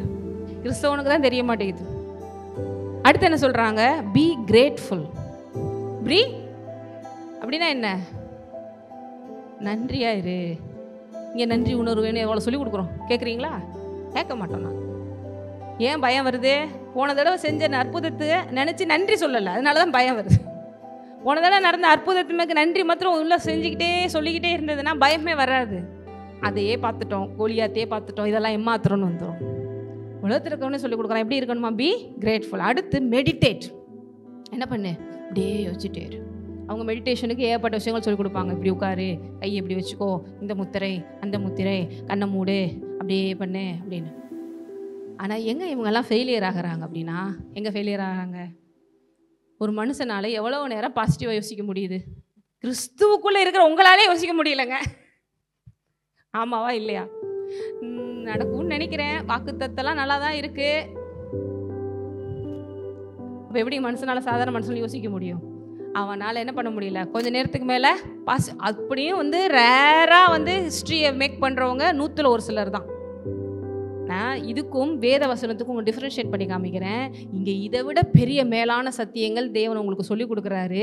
இதை நீங்கள் சக்ஸஸ்ஃபுல்லாக செஞ்சு முடிக்க உங்கள் கூடயே ஒரு ஹெல்ப்பரை வச்சுருக்காரு, அவர் ஆவியானவர். எல்லாத்துக்கு மேலே பாருங்கள், உட்காந்து யோசிக்கும் போது அவனுக்கு உலகத்தில் இருக்கவங்களுக்கு இதெல்லாம் தாண்டி நான் இப்படியே சொல்லிட்டு எவ்வளோ நாளைக்கு இருக்குது, கொஞ்சம் டைம் டிலே ஆகணும்னு அவனுக்குள்ளே என்ன வந்துடுது, ஒரு சோர்வு வந்துடுது. எங்களுக்கு நீங்கள் சோர்ந்து வந்தீங்கன்னா இங்கே சபையை வச்சு ஊழியக்காரங்களை வச்சு நீ சோர்ந்து போகாதுன்னு சொல்கிறாரு. உங்களுக்கு ஆவியில் பலப்படுத்துகிற அங்கே அவங்களுக்கு எந்த பலனும் கிடையாது. அங்கே ஒரு விஷயத்தை அச்சீவ் பண்ணுறதுக்கு 99 விஷயத்தை இழக்கிறாங்க. ஆனால் இங்கே 100மே சக்ஸஸ் ஆகும். என்ன பேருக்கு புரியுது? எத்தனையோ பெரிய பெரிய சயின்டிஸ்ட்லாம் பார்த்தீங்கன்னா மேரேஜ் பண்ண மாட்டாங்க, ஒரு ரூமுக்குள்ளேயே அடைஞ்சு கிடப்பாங்க, அவங்களுக்கு நல்ல ஒரு லைஃப் இருக்காது, எவ்வளோ அவங்களுக்கு லைஃப்பில் மைனஸ் இருக்கும். ஆனால் அந்த ஒரே ஒரு சக்ஸஸை மட்டும் பண்ணியிருப்பாங்க. ஆனால் இங்கே 100% எல்லாத்துலேயும் நீங்கள் சக்ஸஸ் பண்ணலாம். ஏன்னா அப்படி பண்ணி முடித்தவர் உங்களோடு இருக்கிறார். வாயில் வர மாட்டேங்குதே, வர வைக்க ஆவியானவர் இருக்கிறாரு. யோசனை இப்படி போதே, மாற்ற தேவன் இருக்கிறாரு. அதான் சொன்னேன், இந்த வார்த்தை உங்களுக்குள்ளே போய் என்ன பண்ணுது, மறுபப்படுத்துது. உலகத்தில் இருக்கிறவங்க எவ்வளோ பாருங்கள், இதுக்கு சொல்லிக் கொடுக்குறதுக்கு எத்தனோ லேக்ஸ் கணக்கில் வாங்குறாங்க, போவாங்க, ஒரு 6 மாதம் ட்ரை பண்ணுவாங்க, அதுக்கடுத்து முடியாது அவங்களால. குடிக்கிறவன் குடிக்கக்கூடாதுன்னு தான் நினைக்கிறான், ஸ்பெஷல் கிளாஸ்லாம் போகிறான், அதையும் மீறி அவனை என்ன பண்ணிடுது, செய்ய வைக்கிது. ஏன்னா ஆவிக்குரிய மண்டலத்தில் உங்களுக்கு ஒரு எதிரி இருக்கிறான், அவனை இயேசு நாமத்தில் மாத்திரம்தான் வீழ்த்த முடியும். அந்த உலகத்தில் உங்களுக்கு அந்த பாக்கியம் இல்லை. அந்த எதிரி யாரு? பிசாசு. அவன் என்ன பண்ணுறான், எப்பொழுது அவனை விழுங்கலாமோ என்று. இல்லைங்க, சிலருக்குலாம் நடக்குதே, சிலருக்கு நடக்கும். அது உங்களுக்கு ஏற்கனவே எக்ஸாம்பிள் சொல்லியிருக்கேன். இப்போ கூட நிறையா நமக்கு ஃபோன்லாம் பண்ண உடனே என்ன வருது, அவேர்னஸ் மெசேஜ் வருது. என்ன சொல்கிறாங்க, அது வந்ததுலேருந்தே பெரு தொல்லையாக இருக்குங்க. எமர்ஜென்சிக்கு பண்ணால் கூட யாருக்கும் என்ன பண்ண மாட்டேங்குது, அப்பா இது சொல்லி முடிக்கிறதுக்குள்ள என்ன சொல்ல வந்தோடனே மறந்துடுதே அப்படிங்கிற அளவுக்கு. மற்றவங்களாம் புதுசாக பார்க்குறீங்க, உங்களுக்கு அந்த கால் பண்ணுறீங்களா இல்லையா? ஏன்னா இது உண்மையிலே இப்போ எல்லா இடங்களில் போயிட்டுருக்கு பாருங்கள். கேம்லிங் வீடியோ கால் பண்ணுறாங்க. 2 நாளைக்கு முன்னாடி கூட ஒரு மெசேஜ் கேட்டுங்க, ஒரு பாஸ்டர் சொல்லிட்டு இருந்தார். அவருக்கு தெரிஞ்ச ஒரு பாஸ்டர், உடனே நீங்கள் வீடியோ கால் வாங்க. என்னாச்சு அப்படின்னா, உங்களுடைய ஆதார் நம்பர் கேம்பிளிங் பண்ணுறவங்க, அதாவது போதைப் பொருட்கள் அடிக்ஷன் ஆனவங்களோட அந்த லிஸ்ட்டில் உங்களோட அட்டாச் ஆகிருக்கு, உடனே அவங்க கிரைம் பிரான்ச்சிலேருந்து பேசுகிறோம். இவரும் தெரியாமல் போய் வீடியோ கால் போய் பார்த்தா அவங்க அப்படியே உட்காந்துருக்காங்களாம். பின்னாடி சிஐடிலாம் போட்டு, போலீஸ் வேஸெல்லாம் போட்டு, நம்ம சீரியலில் வர்ற மாதிரி எல்லாம் உட்காந்துருக்காங்களாம். பயங்கரமான செட்டப்பு. உண்மையிலேயே நம்ம ஆதார் கார்டு எங்கேயும் போய் மாட்டிக்கிச்சு போல், அப்படியே வெயிட் பண்ணுங்கள், ஆன்லைனில் இருங்க, உங்களுக்கு ஒரு OTP வரும், நாங்கள் சொல்கிறத செய்யுங்க, இப்படியே சொல்லிகிட்டே இருக்கிறது. சரிங்களா? அப்புறம் நிறைய இடங்கள் என்ன பண்ணுறாங்களான்னா, இப்போ உங்களுக்கு ஒரு இது சொல்கிறோம், 100 ரூபா போடுறீங்களா, உங்களுக்கு 200 ரூபா கொடுக்குறேன் அப்படின்னு சொல்கிறது. உடனே நம்ம ஆசைப்பட்டு என்ன பண்ணுவோம், 100 ரூபா தானே போனால் போகுது அப்படி சொல்லிட்டு அப்படி ஒருத்தர் செஞ்சு பார்த்தாராம் பாருங்க. 100 ரூபா போட்ட உடனே அடுத்த அக்கௌண்ட்டில் என்ன வந்துச்சான், அடுத்து பண்ணாராம் 500 ரூபா போட்டு பார்ப்போம், அப்புறம் என்ன வந்துச்சாங்க. நீங்களா இருந்தால் சந்தோஷமாக இருக்குது, இது சூப்பராக இருக்கேப்பா, உட்காந்து ஓடி ஓடி சம்பாதிக்கிறதுக்கு ஆண்டவராக பார்த்து காமிச்சிருக்காரு. உடனே நம்ம என்ன பண்ணுவோம், ஆண்டவர் தான்ப்பா இன்னைக்கு நேற்று பண்ண ப்ரேயருக்கு. அதனால தான் தேவன் சொல்கிறாரு, புறாவை போல கபடற்றலாம், சர்ப்பத்தை போல வேணா. அதுக்கடுத்து நான் என்ன பண்ண தெரியல, ஏமாத்திட்டாங்களே. அதுக்கடுத்து பாருங்க, அவர் என்ன பண்ணியிருக்காரு, ஒரு 10,000 ரூபா போட்டு பார்த்துருக்கோம். உடனே அவன் என்ன பண்ணியிருக்கான், 20,000 போட்டிருக்கான். நல்லா தானே, சூப்பர், உண்மையான ஆளாக தான்ப்பா இருக்கிறான் அப்படி சொல்லிட்டு. அதுக்கடுத்து ஒரு 50,000 ரூபா போட்டிருக்காரு. அடுத்து என்ன பண்ணியிருக்கான், 1 லட்ச ரூபா போட்டிருக்கான். அதுக்கடுத்து பயங்கரமாக இருக்குது, சரி நமக்கு மொத்தமாக இருக்கிற ஒரு 10 லட்சம் எல்லாத்தையும் போட்டு ரெட்டை மாற்றிட வேண்டியதான். அவன் ஏன் நமக்கு செய்யணும்னு யோசிக்கிறது கிடையாது. அவனுக்கு எமர்ஜென்சி போலாமா செய்கிறான். அடுத்து கடைசியில் ஒரு 5 லட்சம் போட்டிருக்காரு. கடைசியில் ஒன்றுமே வரல. 5 லட்சத்தை மொத்தமாக சுட்டிட்டு, ஏன்னா அவன் இந்த பண்ணிகிட்டு இருக்கும் போதே அவங்க பேங்க்கில் இருக்கிற எல்லா டீட்டெயில்ஸையும் பார்த்து இவன்ட்டு இவ்வளோ தான் பேலன்ஸ் இருக்குது, இவ்வளோ தான் இவனால் கொடுக்க முடியும்னு வச்சு கடைசியில் மொத்தமாக ஸ்வைப் பண்ணிட்டு போகும். நிறைய பேருக்கு பிசாசு கூட இப்படி தான் கொடுத்து பண்ணிகிட்டு இருக்கான், மொத்தமாக அவங்கள மொட்டை அடிக்கிறதுக்கு. எங்களுக்கெல்லாம் நடக்கலையா, நாங்களாம் சர்ச்சைக்கு போகாமல் தானே எங்களுக்கு நடக்குது, எங்களுக்கு வீடு இல்லையா, நாங்கள் வாசல் இல்லையா, கார் இல்லையா, பங்களா இல்லையா, நாங்களும் சந்தோஷமா இல்லையா, இருப்பேன் கொடுப்பான் மொத்தமாக பிடிங்கிடுவாங்க. எத்தனை பேருக்கு புரியுது? பிசாசு வஞ்சிக்கிறவன். இந்த மாதிரி எத்தனையோ பேர் பாருங்க. இவங்களுக்கு அவேர்னஸ் யார் தான் விடுறது, தேவன் தான் விட்டுட்டு இருக்காரு. அவன் எவனை விழுங்கலாமோ என்ற வகை தேடி உனக்காக நான் என்ன நாளும் செய்வேன்னு சொல்லுவான், அப்படி பண்ணுவான், இப்படி பண்ணுவான், கடைசியில் மொத்தமாக குழியில் இறக்கி விட்டுருவான். இப்படிதான் நிறைய பேர் பொய்யான ஆசீர்வாதங்களுக்காக எவ்வளோ பேர் ஓடிட்டுருக்காங்க. தேவன் என்ன பண்ணுவார், பொறுமையாரு, சுவாசமாரு, உனக்கு கிடைக்கிறதெல்லாம் வேற லெவலில் கொடுக்க வச்சுருக்கேன், நம்மளால் இங்கே இருக்க முடியாது. இத்தனை பேருக்கு நான் சொல்கிற விஷயங்கள்லாம் புரியுது. அப்போ இந்த இருதயத்தை தேவன் மேலே வைக்கிறது, பற்று வைக்கிறது ரொம்ப ரொம்ப முக்கியம். மற்ற எல்லா விஷயத்துலையும் பாருங்கள், அவனும் பிசாசு பார்க்குறான், இந்த இடத்துல இவனை தொட்டால் கண்டிப்பாக அடி வாங்கிடுறான். இந்த விஷயத்தில் இவன் வீக்கு, கண்டிப்பாக அவன் இருதயம் இங்கே தான் சார்ந்திருக்கு, அது வழியே உள்ளே போய் அவனுக்கு எல்லா நெகட்டிவான விஷயங்களையும் பண்ணி விட்டுறலான்னு ரெடியாக இருக்கிறான். ஆனால் அவங்க இருதயம் 100% தேவனை சார்ந்திருந்ததுன்னா அவன் உள்ளே வர்றதுக்கு இடமே இல்லை. எத்தனை பேர் உங்கள் இருதயத்தை தேவனை சார்ந்தபடி விட்டு கொடுக்குறீங்க? அதுக்கு ஆவியானவர் உங்களுக்கு உதவி செய்கிறாரு. அப்போ இந்த லா ஆஃப் அட்ராக்ஷன் இந்த மாதிரி விஷயங்கள்லாம் பாருங்கள், எவ்வளவோ அடுத்து இன்னும் நிறையா இருக்குது. அப்படியே வந்து நீங்கள் அப்படியே யோசிக்கும் போது உங்களை சுற்றி இருக்கிற விஷயங்களெல்லாம் நீங்கள் அட்ராக்ட் பண்ணுவீங்க அப்படின்னு சொல்கிறான். நிறைய விஷயங்கள் உண்மைதான், இல்லைன்னு சொல்லலை, சரிங்களா? ஏன்னா தேவன் வந்து உங்களுக்கு முன்பாக 2 விஷயத்தை வச்சிருக்கேன்றாரு. இதோ ஜீவனை வச்சிருக்கிறேன், மரணத்தை வச்சிருக்கிறேன், ஆசீர்வாதத்தை வச்சிருக்கிறேன், சாபத்தை வச்சிருக்கிறேன். நீ உன் சந்ததியும் பிழைத்திருக்கும்படி எதை தெரிந்து கொள். பாருங்க, இப்போ நான் இருக்கிறேன். ஒவ்வொரு மனுஷனுமே ஒரு விலையேறப்பட்ட ஒரு படைப்பு. எத்தனை பேருக்கு தெரியும்? முதல்ல நீங்கள் எத்தனை பேர் மனுஷனாக பிறந்ததுக்கு நன்றி செலுத்துறீங்க? இந்த பிறந்ததுக்கு தாங்க நானே கோவத்தில் இருக்கிறேன். எங்கள் வீட்டில் நாய் கூட நிம்மதியாக இருக்குங்க. உண்மையிலே இருக்கு. ஏன் இந்த மனுஷ பொழப்பு நாயை விட மோசமாக போச்சுன்னா இந்த அறிவு இல்லாமல் தான். நம்ம பயங்கரமான ஒரு அமேசிங்கான ஒரு கிரியேஷன். ஏன்னா தேவனுக்குள் உருவாக்கப்பட்டிருக்கும். நம்ம வந்து ஒரு ஆவி. இந்த ஆவி மண்டலத்தில் பாருங்க, தேவன் நமக்கு எப்படி படைச்சிட்டாருன்னா ஃப்ரீ வில் ஒன்று கொடுத்துட்டார். இந்த ஹார்ட் வந்து உள்ள சொன்ன ஹார்ட் வந்து ஃப்ரீ வில்லோட கனெக்ட் ஆகிருக்கு. அந்த ஹார்ட்லேருந்து தான் நீங்கள் ஃப்ரீ வில்லுங்கிற ஒன்று ஆக்சஸ் பண்ணுறீங்க. அந்த ஹார்ட்லேருந்து தான் நீங்கள் இமோஷன்ஸாக ஃபீல் பண்ண முடியும். அந்த ஹார்ட்லேருந்து தான் நீங்கள் டிசிஷன் மேக் பண்ண முடியுது. சொல்கிறது இத்தனை பேர் புரியுது? இந்த ஹார்ட் லேப்டாப்னு அடித்து ஆக்சிஜன் எடுத்து கார்பன் டை ஆக்சைடை வெளியே தர்ற அதை பற்றி நான் பேசலை. உள்ளே இருக்கிற அந்த மனுஷனுடைய இருதயம் தான் decision making, free will and emotions. இது எல்லாத்தையுமே அதுதான் என்ன பண்ணுது, கண்ட்ரோல் பண்ணக்கூடிய ஒன்றாக இருக்குது. அப்போ பாருங்க, தேவன் இந்த ஆவிக்குரிய மண்டலத்தில் அப்படியே இமேஜின் பண்ணுங்க. பாருங்க, உண்மையிலே நீங்கள் எல்லாருமே பாருங்க, எதனால இப்போ சேரில் உட்காந்துட்டு இருக்கீங்க? எப்போ முடியும்னு தெரியல. புவி ஈர்ப்பு விசை உங்களை உட்கார வச்சிருக்கு. நான் நிற்கிறேன்னா எதனால நிற்கிறேன்? இதெல்லாம் நாங்கள் இப்போலாம் கொஸ்டினில் சாய்ஸில் விட்டுட்டோங்க, எங்கள்கிட்டலாம் கேட்காதீங்க. அன்றைக்கே ஸ்கூலில் ஒழுங்காக நான் படிச்சிருந்தேன்னா இன்றைக்கி இதெல்லாம் தெரியும். பரவாயில்ல, கற்றுக்கோங்க. புவியீர்ப்பு விசை, அதனால தான் நம்ம எல்லாமே பாருங்க அப்படி எப்படி நிற்கிது. இதுவே நிலாவில் போனால் என்ன ஆகும்? நம்மளேருந்து எல்லாமே பறப்போம். தண்ணி முதற்கொண்டு அப்படியே பறக்கும். எல்லாம் ஆஸ்ட்ரோனட்ஸ் எல்லாம் பார்த்துருப்பீங்கல்ல, அவங்க எல்லாருமே. பூமி மட்டும்தான் அழகாக நமக்காக அப்படி படைக்கப்பட்ட ஒன்று. அப்போ நம்மளாம் ஆவியாக இருக்கிறோம். நம்ம ஆவியை சுற்றி தேவன் எப்படி வச்சுருக்காரு? ஒரு மனுஷனுக்கு என்ன வேண்டுமோ அதை சூஸ் பண்ணக்கூடிய விஷயத்தை வச்சுட்டாரு. ஆனால் 2 விஷயம் இருக்குது ஆவிக்குரிய மண்டலம். என்ன இருக்குது? குட்டு இருக்குது, ஈவில் இருக்குது. ஜீவன் இருக்குது, நன்மை இருக்குது. நீ எதனாலும் சூஸ் பண்ணலாம். அவங்க என்ன சொல்கிறாங்கன்னா, நீ வந்து பாசிட்டிவாக யோசித்து பாசிட்டிவிட்டிலே இருக்கும் பொழுது இந்த உலகத்தில் பாருங்கள், நம்மளை வந்து ஒரு மேக்னெட் மாதிரி நம்ம அப்படியே இந்த எனர்ஜியில் ஃபில் ஆக மேக்னெட் மாதிரி ஆகிறோம். இந்த மேக்னெட் எப்படி ஒரு விஷயங்களை ஃபோர்ஸாக இழுத்துக்கொள்ளுமோ, அட்ராக்ட் பண்ணுமோ, அதே போல் உனக்கு நீ எப்படி யோசிக்கிறோ அதுக்கான விஷயங்களை நீ அட்ராக்ட் பண்ணும், உன் வாழ்க்கையில் வரும். இது வேத வசனம் சொல்கிற விஷயங்கள் தான். நீ எதை விதைக்கிறையோ அதை அறுப்ப.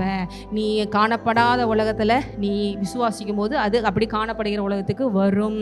ஆனால் இது எங்கே அவங்களுக்கு ஃபெயிலியர் ஆகுதுன்னு சொல்லிட்டேன். ஏசு இல்லாமல் இது எதுவுமே சக்ஸஸ் கிடையாது. 100% சக்ஸஸ் கிடையாது. பாவ மன்னிப்பு இல்லாமல் ஒரு மனுஷனால் அதுக்கு மேலே போகவும் முடியாது. அப்படி போனால் நெகட்டிவில் போயிடுவான். ஈவில் விஷயத்தில் போய் மேஜிக்கு அது எதுன்னு போய் கடைசியாக வாழ்க்கை தான் ஒன்றும் இல்லாமல் போகும். ஆனால் இயேசுக்குள்ளே இருக்கிற நமக்கு இந்த லா ஆஃப் அட்ராக்ஷன் இதெல்லாம் வந்து பைபிள்லேருந்து அவங்க எடுத்தது தான். ஆனால் இதை விட மேலான விஷயம், தேவனே நமக்குள்ளேருந்து அது எல்லாத்தையும் எடுத்து அனுபவிக்க அவரே உதவி செய்கிறார். என்னால் ஃபோக்கஸ் பண்ண முடியல, நான் நல்லா இருக்கணும்னு தான் நினைக்கிறேன், நான் குடிக்கக்கூடாதுன்னு தான் நினைக்கிறேன், நான் இந்த விஷயம் பண்ணக்கூடாதுன்னு தான் நினைக்கிறேன், ஆனால் பண்ணிடுறேனே. அதனால தான் பவுல் சொல்கிறாரு, பாவம்ங்கிற ஒரு சக்தி உன்னை செய்ய வைக்குது. அந்த பாவத்திலேருந்து விடுதலையாக்க இயேசு கிறிஸ்துவால் மாத்திரமே முடியும். அதான் பாவத்தின் பிரமாணம். ஆனால் ஜீவனின் பிரமாணம் ஒன்று இருக்குது, அதுதான் இயேசு கிறிஸ்து. அப்போ அவர் அதனால தான் சொல்கிறாரு, நீ என்ன பெரிய வேலை செஞ்சு பார்த்துக்கோ, ஐ ஆம் தி வே, ஐ ஆம் தி ட்ரூத், ஐ ஆம் தி லைஃப். ஹல்லேலூயா. அதுக்கு மேலே உங்களுக்கு சொல்லிட்டேன், இப்படிலாம் பண்ணி சக்ஸஸ் பண்ணுறவங்க 100ல் ஒரு ஆளாக தான் இருக்கும். அதனால தான் அவங்களாம் வந்து ஹிஸ்ட்ரி மேக்கர்ஸ்னு சொல்லிட்டு 100ல் ஒரு ஆள். சயின்டிஸ்ட்னா ஏன் பிறக்கிறவங்களாம் சயின்டிஸ்ட் ஆக மாட்டேங்கிறான், ஏன் பிறக்கிறவங்களாம் அப்படி ஆக மாட்டேங்கிறான்? ஏன்னா அவனால முடியாது. அப்படி அந்த ஒரு விஷயத்தை அவன் இது பண்ணி கண்டுபிடிக்கிறதுக்கு அவன் வாழ்க்கையே இழந்திருப்பான். அதனால் எல்லாமே போயிருக்கும். பெரிய பெரிய ஹிஸ்ட்ரி மேக்கர்ஸ்லாம் பார்த்தீங்கன்னா அவங்க லைஃப் ரொம்ப மோசமாக தான் இருக்கும். ஆனால் நம்ம எல்லாத்துலேயும் 100% முழுமையான வெற்றி அடைய அவர் போதுமானவராக இருக்கிறார். ஹல்லேலூயா. அப்போ தேவன் வார்த்தை ஆவியானவர் அவருக்குள்ள நம்ம ஃபில் பண்ண மனம் அப்படியே புதிதாகுது. உங்களோட யோசனைகள்லாம் அப்படியே புதிதாகுது. மனம் புதிதாகிறதுனாலே நீங்கள் எப்படி ஆவீங்கன்னு வசனம் சொல்லுது, மறுரூபம். இதுதான் மறுரூபம் கூட மாறுது. நான் பழைய அப்படி இருந்தேன், ஆனால் இன்னைக்கு இயேசுவை போல மாறுறேன். இயேசுவை போல மாற நான் அப்படியே முழுமையாக ஜீவனாகவே மாறுறேன். அப்போ ஜீவனுக்கு ஒரு எல்லா விஷயங்களும் அட்ராக்ட் பண்ணுறேன், எனக்கு அப்படியே பலிக்கிறது. இது எல்லாமே இயற்கையாக தேவன் நமக்கு வச்சிருக்கிற விஷயங்கள் தான். ஆனால் இதெல்லாம் நடக்கணும்னா யார் இல்லாமல் முடியாது. இருதயம் எங்கே இருக்கணும்? தேவனோட இருக்கணும், வார்த்தையோட இருக்கணும். இப்போ கூட உங்களுக்கு சொல்லி கொடுத்துட்டு இருக்கிற தேவன், அதை ஹெல்ப் பண்ண போகிறவரும் தேவன், அதை உங்க சக்ஸஸ் பண்ண வைக்க போகிறவரும் தேவன். மற்றவங்களுக்கு இன்ஃபர்மேஷன்ஸ்லாம் தெரியுது உலகத்தில் உங்களுக்கு, ஆனால் செயல்படுத்த முடியாது. ஆனால் நமக்கு இன்ஃபர்மேஷனையும் சொல்லி கொடுத்து அதை செயல்படுத்தி சக்ஸஸும் பண்ண வைக்கிறவர் நம்மோடு இருக்கிறார். அல்லேலூயா. உங்கள் ஹார்ட்டை எப்பயுமே எங்கே வைங்க? தேவன்கிட்ட வைங்க. என் இருதயம் அவருக்கு மாத்திரம்தான் சொந்தம். மற்றவைகள்லாம் அவர் ஆட்டோமேட்டிக்காக மற்றதெல்லாம் கூட கொடுக்கப்படும். அவர் இருக்கிற இடத்துல எல்லாம் குமியும். உங்களுக்கு ஆசீர்வாதம் வேணுமா, பலன் வேணுமா, சுகம் வேணுமா, ஐஸ்வர்யம் வேணுமா, ஞானம் வேணுமா, எது வேணுமோ அதை அட்ராக்ட் பண்ணி கொண்டு வரும், உங்களை முந்தி கொண்டு போகும் என்று வேதம் சொல்லி. அல்லேலூயா. ஜீவனை பேசுவோம், ஜீவனை தெரிந்து கொள்வோம். எல்லோரும் எழுந்திருப்போம்.